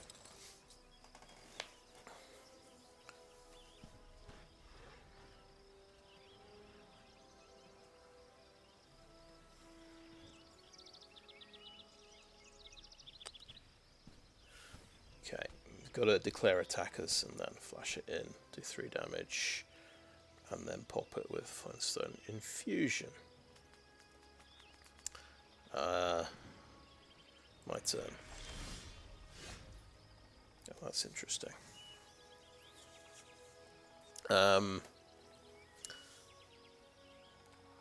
Could be an even better way.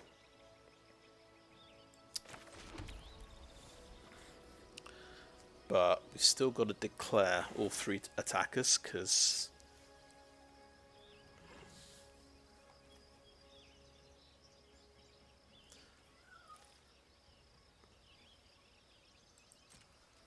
we'll see how this goes. 2 attackers is enough in theory. We only need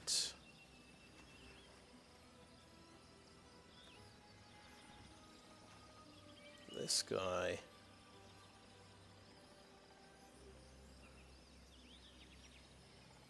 Yeah, 2 attackers is enough.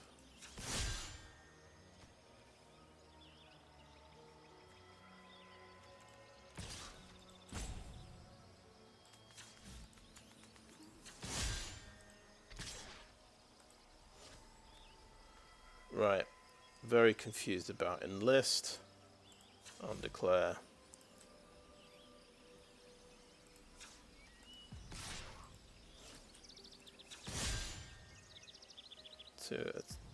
Don't know how to.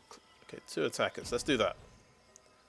Yes, that's going to enlist. Great. Next, blockers. Oh, did I do that right? I think I did. So damage going through. Okay, didn't block anything, so we just have to cleaving Skyrider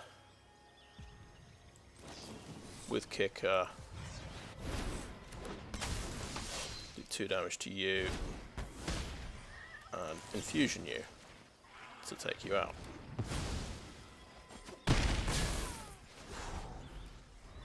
That was stressful.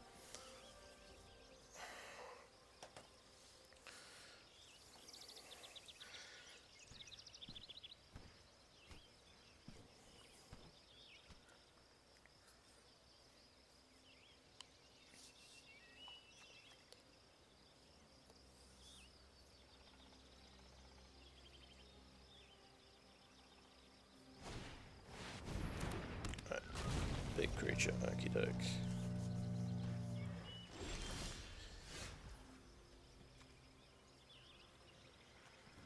So this could swing in with an enlist.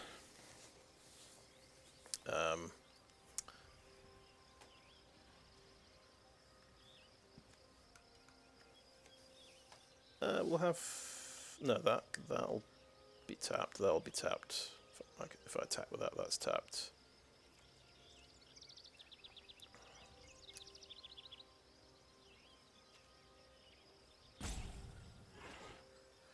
I think I've got some lifelink coming in, so I'm gonna attack with that. I'm gonna attack with that. Enlist. Declare attackers.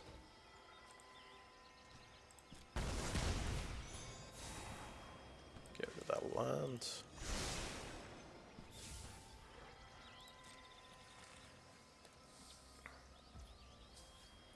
Okay, 6 damage through. Play the librarian. Yeah, that seems good. I don't think we need...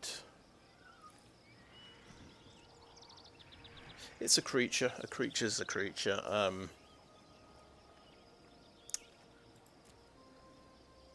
It can block the sprouting goblin in a pinch. Okay, yeah. Enter.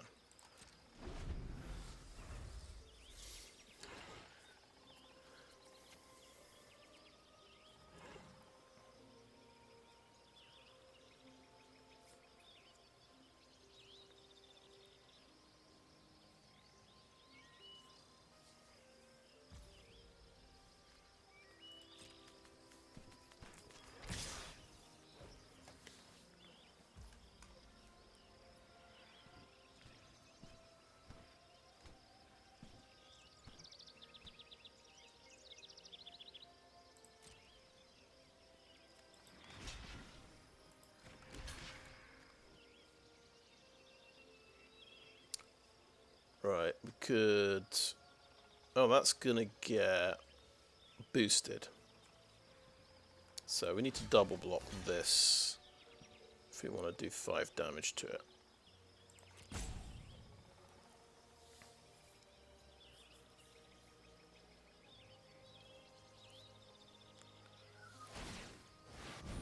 Awesome.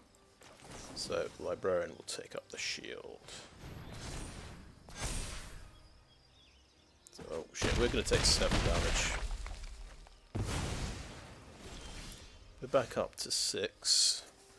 Okay, so we've got a lot of damage here. 10 damage. Strike team is 5 more damage.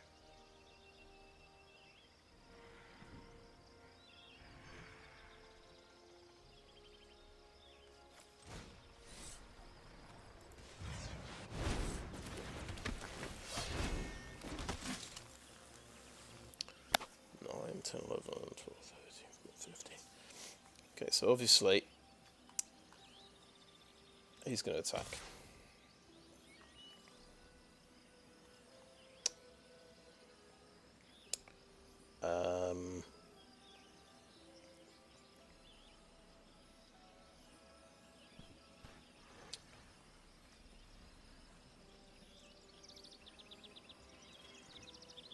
He's going to attack.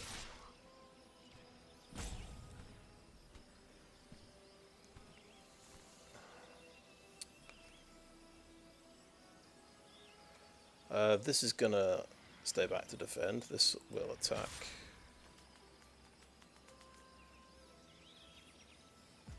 And that'll be 8 damage. Maybe leave these 2 back to defend.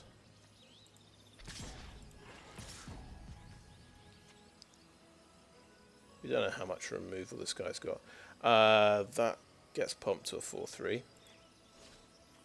So I think we'll leave these leave them back to defend and swing like that. And that's another blocker. I think we keep it on top.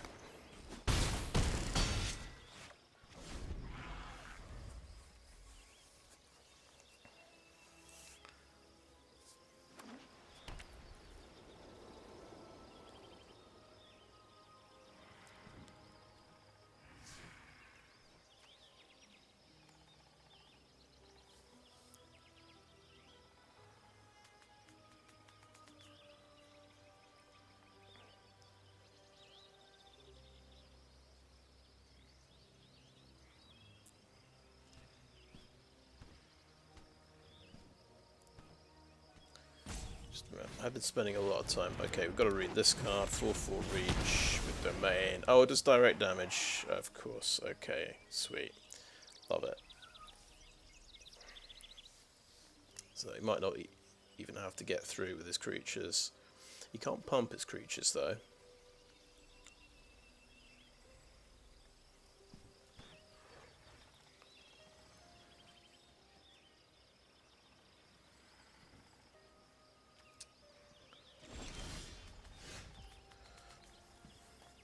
Right, so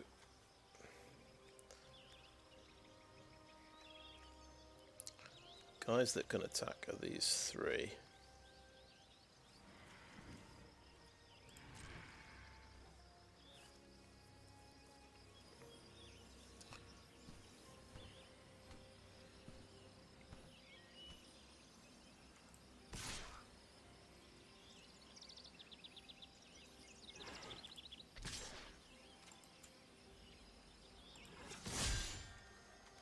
List the herbalist, I think.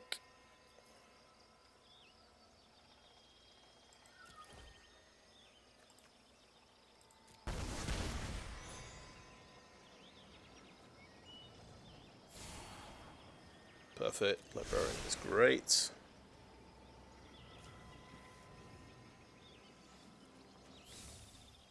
Oh, wait, guess what we forgot? That's got reach. Yep. That was a bit of a dumb move. Will he realise it's a mistake? Or he might give me the benefit of the doubt.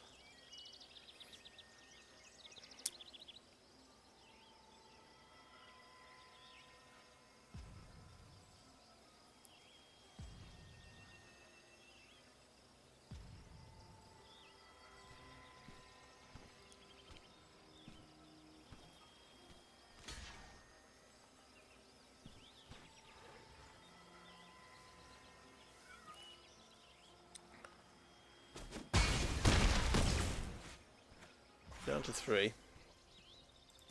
Oops, yeah.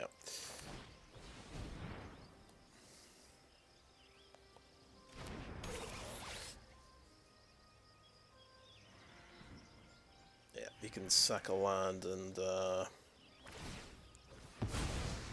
get something else. You wonder if well, I guess if I destroyed that early with the infusion, I wouldn't have been able to kill his bomb. Then ether. Just remember these. I've got to remember this can pump the team, so that could be 5-5, 4-3, 3-3. So the strike team can still trade off with the vanguard. One of these chump blocks here. Probably that one as well.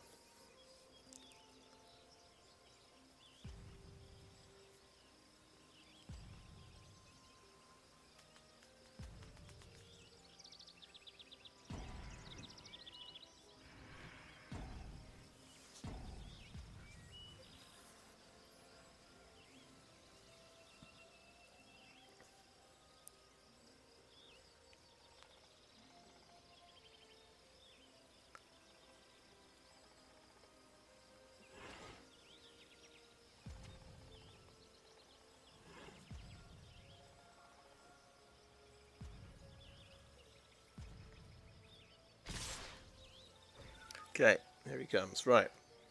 He's going to pump the team. That's going to become a 4-3. I think that is a good thing to kill.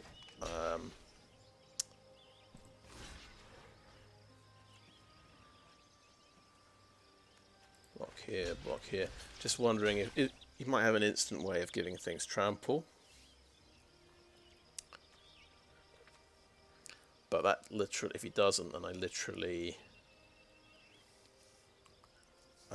die. I just lose an extra creature that I don't really need to lose. Oh, this makes sense. Right, how about you block there? And we'll just put 2 in front of that guy in case he does get trample. Because yeah, this is my reasoning. Actually, we'll do it like that.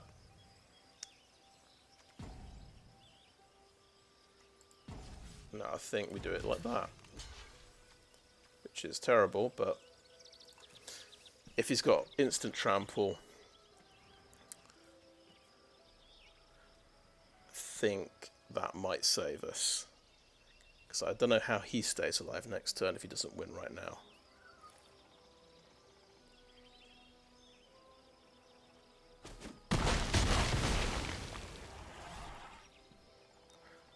So what's he got?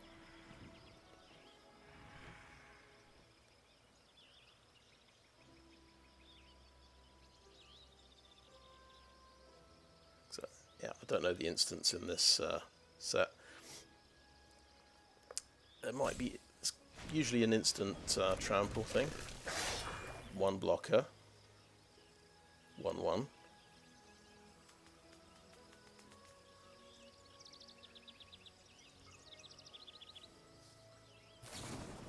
Lightning strike to any target. He's dead. Scribe tablet.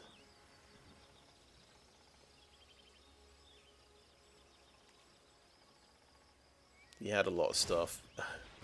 Sacrifice it, reveal the top 5, put a land in. If you don't... Okay, he's got the land. He had a lot of stuff, in other words. He's got 1 card left.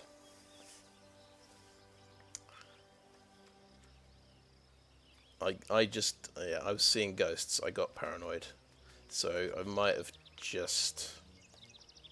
Yeah, I didn't think he'd have a removal card. That's pretty scary. That could come off my life total.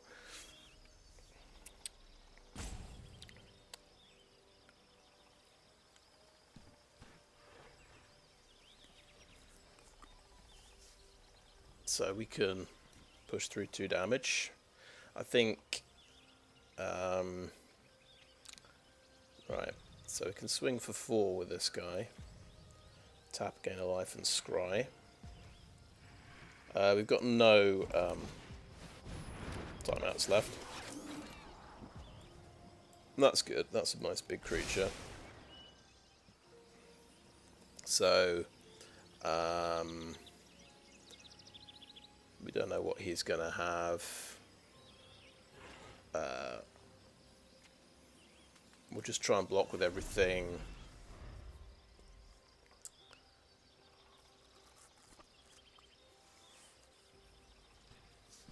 At least he doesn't have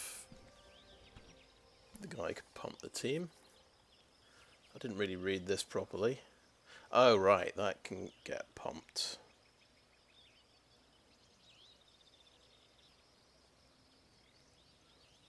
By... yeah, that could be a 5-1.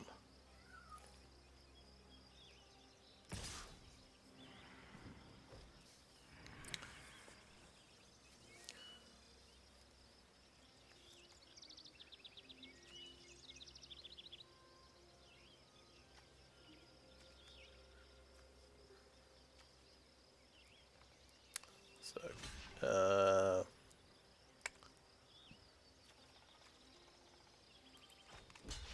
how about Cavalier and Herbalist will block?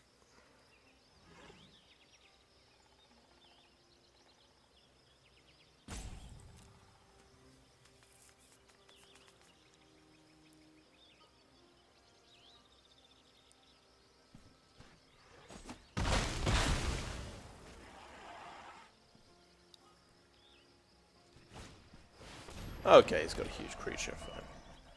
Bigger than my creature. So he wins.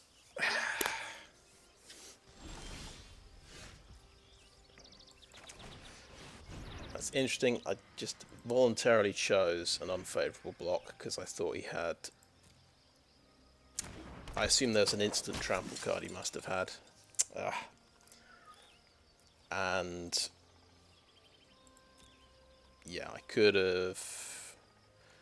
well, he wouldn't have had the Sprouting Goblin in play. And... interesting.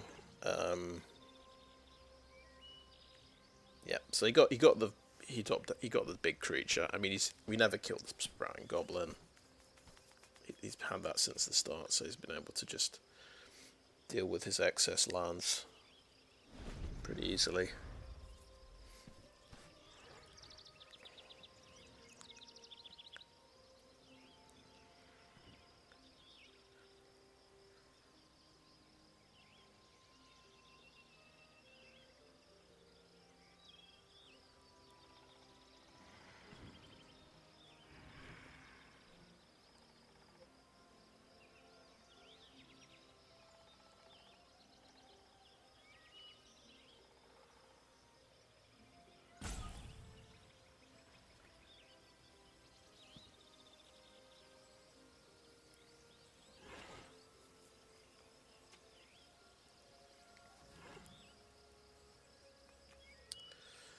So I think the problem here, we have to block the Branch Rider. That can become 5-1. And we have to block Baloth.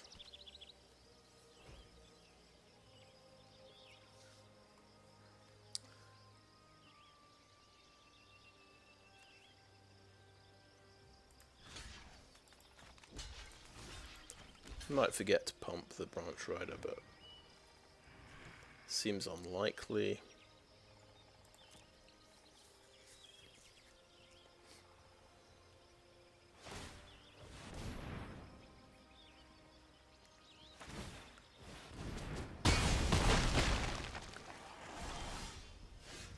Okay.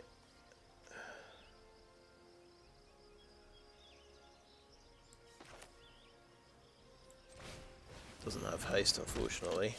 That would be nice. You'd think, rare red creature for 2 mana, surely it's got haste. Surely the domain thing gives its haste. No, no.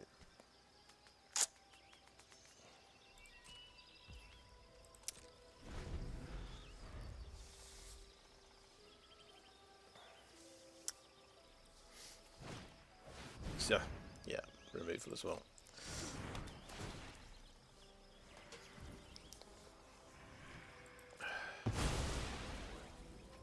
Well, we survived a Denetha, I suppose.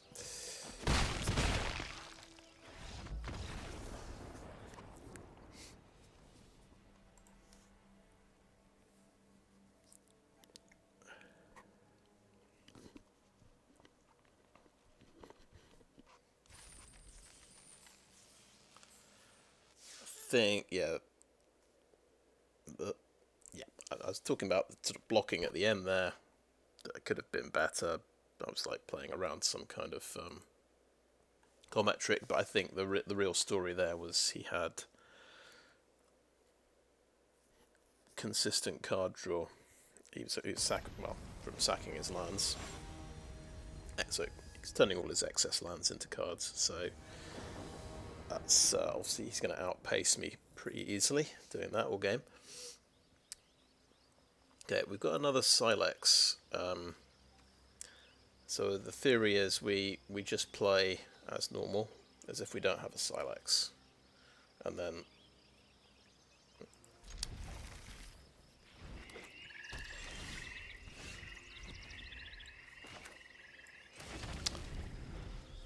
we play it if there's a emergency button. Oh, that's good. So we do have a turn 2 drop.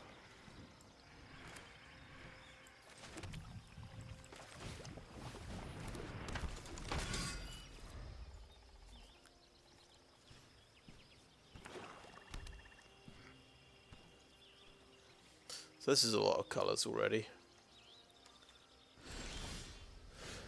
Black, white, green. He's not done anything yet, which is suspicious.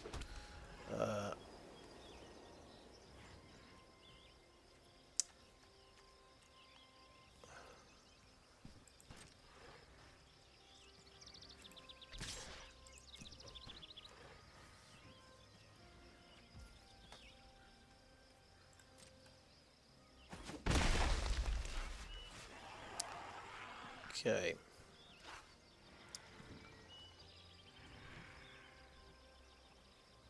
This puts a lot of bodies on the board, I think. I think this is maybe the best one. He might be preparing a similar kind of ploy, though. Here. He might have a board sweeper he's building up to. Oh, okay. Look at 3 cards, draw 2, lose 2 life.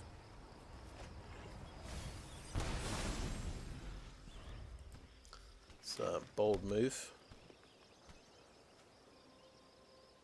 And he discarded the bite down. So I think he was looking for land. Okay.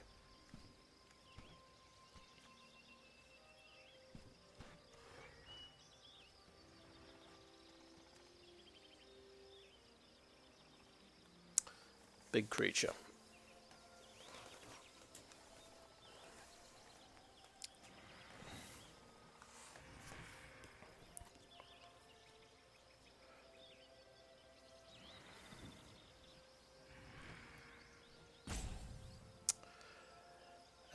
Okay.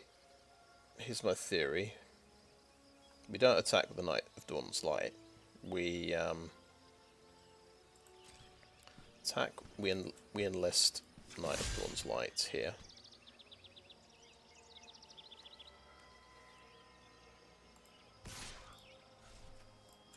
I'll declare. Let's try that again. Enlist is what we want to do. He might want to trade. No, he probably won't trade off, of course. But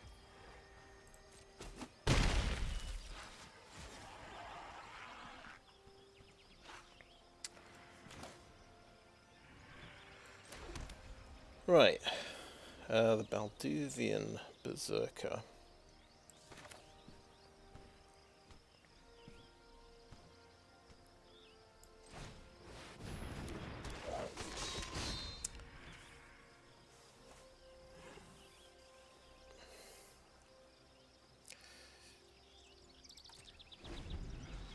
Could definitely do a bit of trickery with Flowstone Infusion, I'm thinking.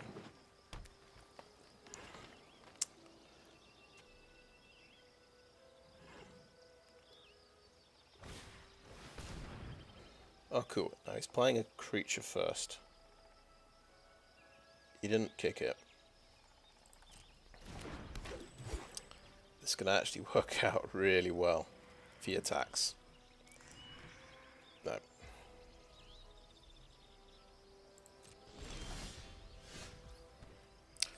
Oh, that's nice. So I want to play that pre-combat.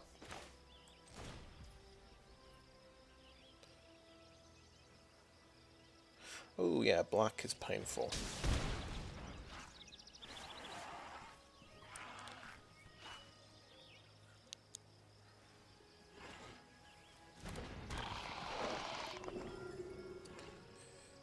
So he can get to 2-3.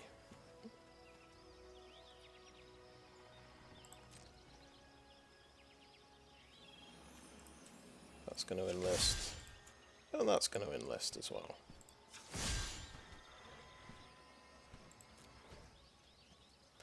Balduvian Berserker will enlist Soldier.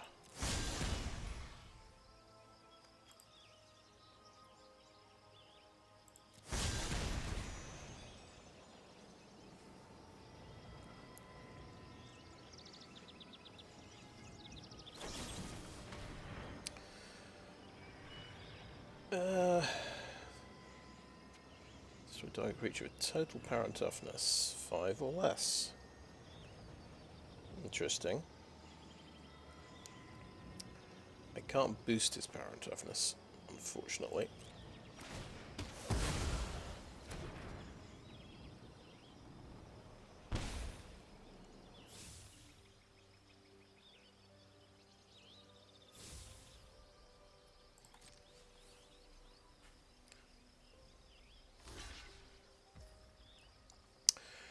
Right, so 2 damage and then 2 damage again. Let's see if that works.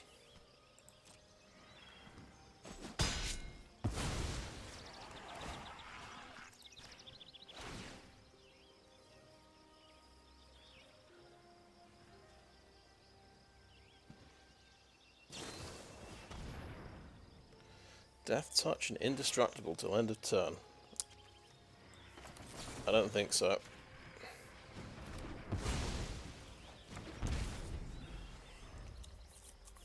A lot of combat tricks there. He had cut down. Well, that's a removal spell. That's a combat trick. Okay. Oh god. Oh god. End step. You may sacrifice artifact, creature, enchantment, land, or placement. He does, and that plays a 2 life. And you draw a card. Oh my god. Right. We do not want you to. That's pretty nice. I thought I was doing pretty well, so I did a quite a good turn, but it was not as good as I thought it was. We top deck a land, which is huge.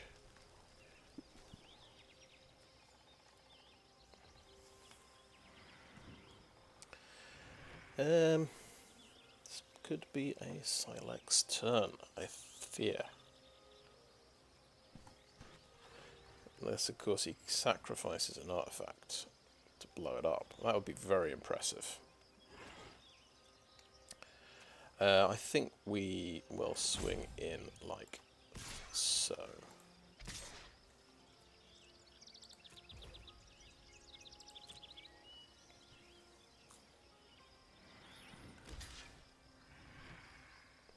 Okay.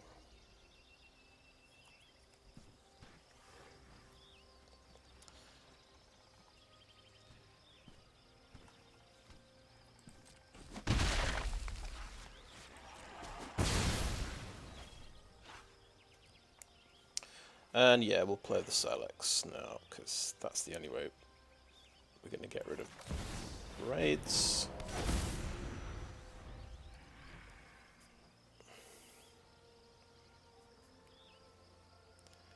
And I don't know why we attacked with that. I think that was a bad trade. Obviously we get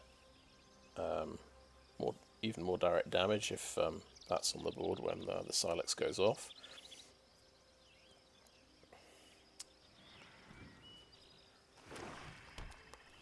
So just sacrifice another land and mess me up. Okay, let's lose the planes, I guess.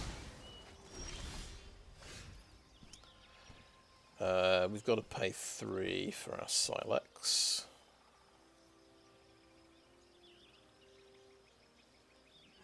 We're going to play our planes. So may as well swing in with both creatures. This is an activate only as a sorcery.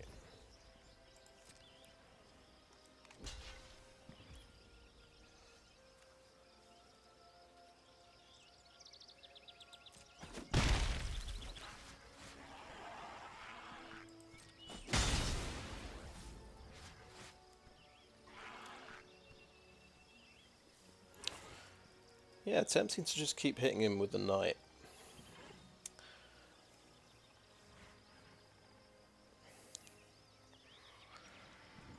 No,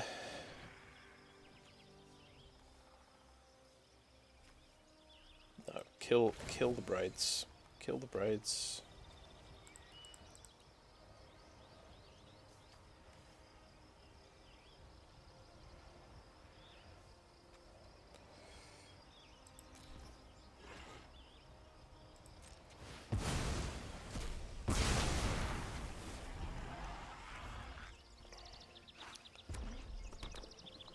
He does have red in the deck. Okay, 2 cards left. What's this?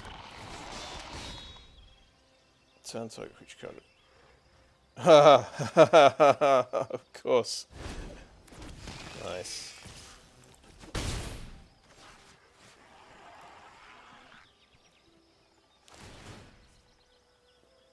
Because why not?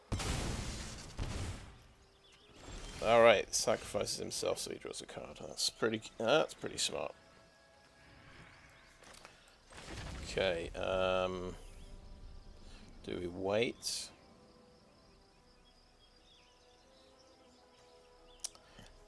He's on 6 life. I'm on 14.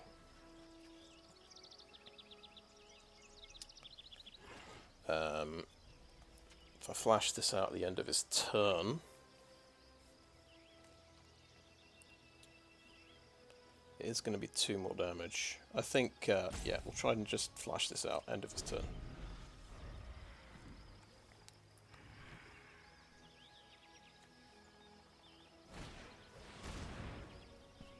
Sure.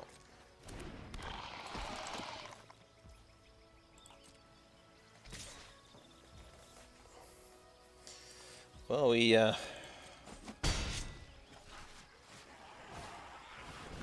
oh god, okay. They've got a huge army, naturally, to follow up his Braids.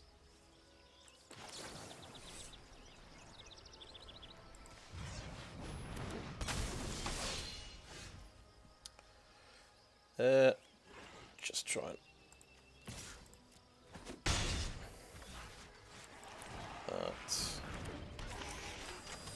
I guess we'll play a top land.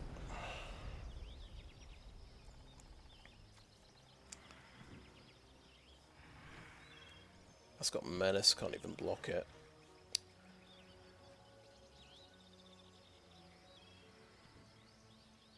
So it's looking it could be a 0-3 here, because this looks iffy. Oh, that can enlist for loads of damage. It's got trample. I can't block that one.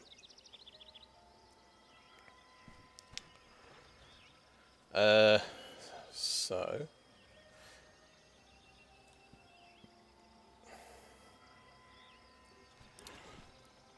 7 damage. What do we say? I'm gonna say no blocks. No blocks.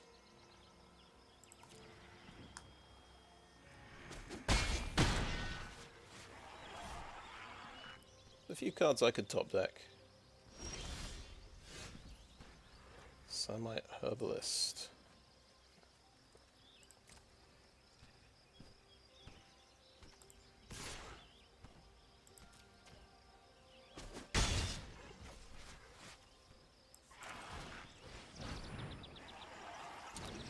So this has to be blocked.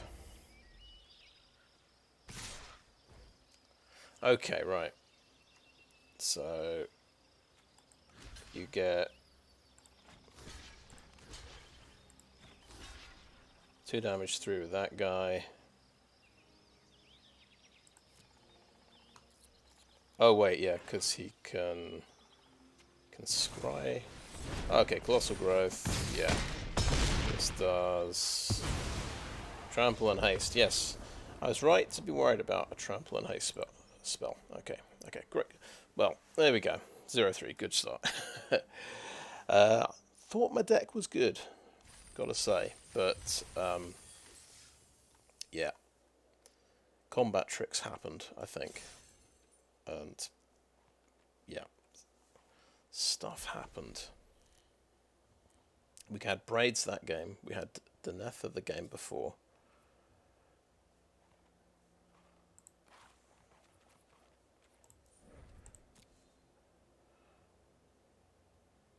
And the first game, yeah, we tried to kind of... let's look at the deck, actually. We tried the Khan Sylex gambit. So we didn't play anything, and we got a 2-for-1 on his first 2 creatures. And then, of course, he played something much more threatening, which he struggled to deal with. And it felt like that was a terrible decision.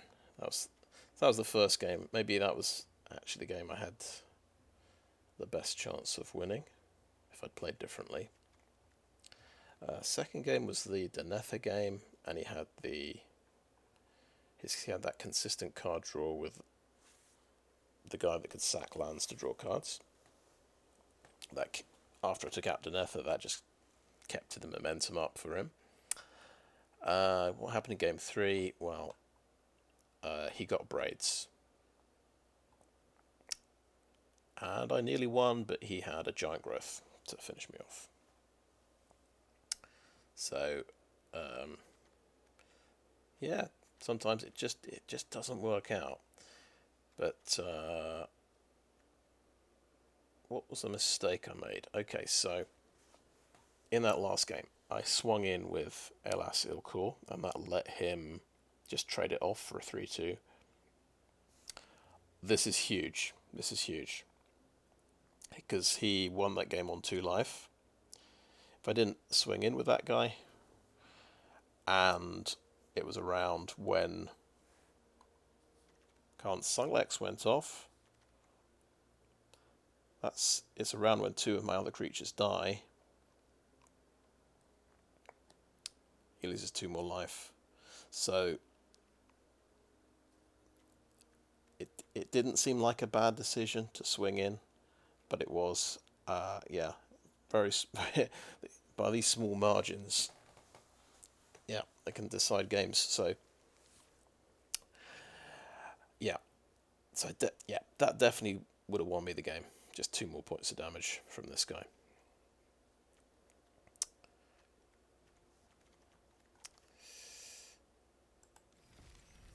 Still, I'm pleased with the.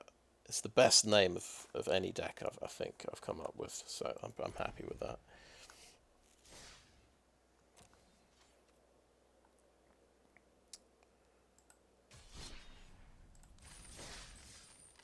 We'll claim our prize, so I think it's a modest 200 gems.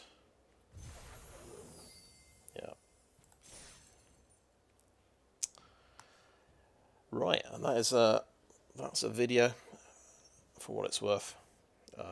Yeah, first introduction to Dominaria United. We ran into some bombs. Don't